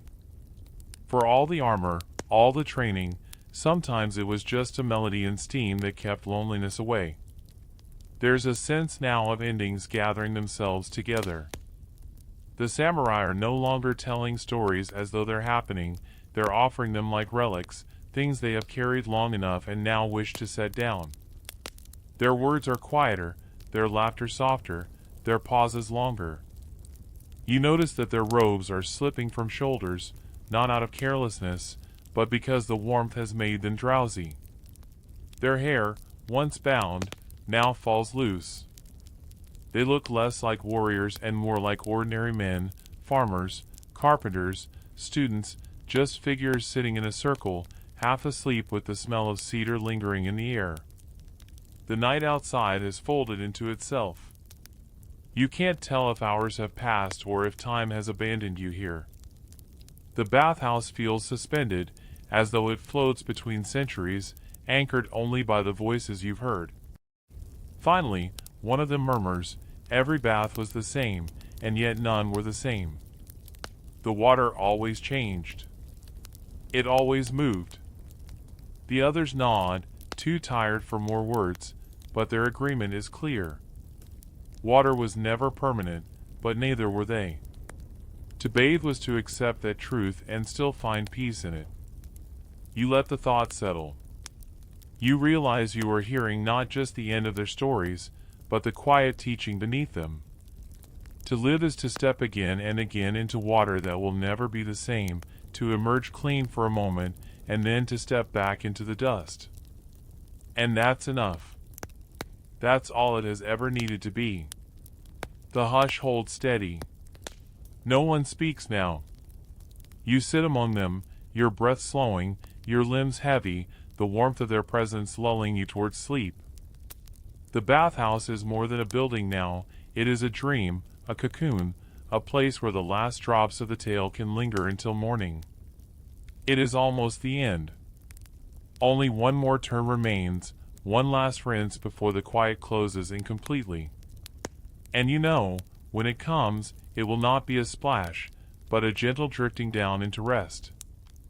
The circle has grown faint, as though the men before you are made of steam themselves, wavering at the edges, faces no longer sharp but soft silhouettes. Their words have slowed into murmurs that hardly separate from the breath of the room. You feel as if you are no longer listening to individual voices but to a single tide, rising and falling, carrying the last of their stories out to sea. One of them stirs, his robe falling completely from his shoulder, and you glimpse the pale, scarred skin beneath. He smiles faintly, but not at you, at something far beyond. Bathing, he murmurs, was always a return. To the womb. To the river. To the place before we were samurai. The others do not answer, they simply let his words stand. Mainstream historical fact, throughout the Edo period, public bathhouses became not only common but expected, so much so that by the mid-18th century, townspeople in Edo, modern Tokyo, bathed almost daily.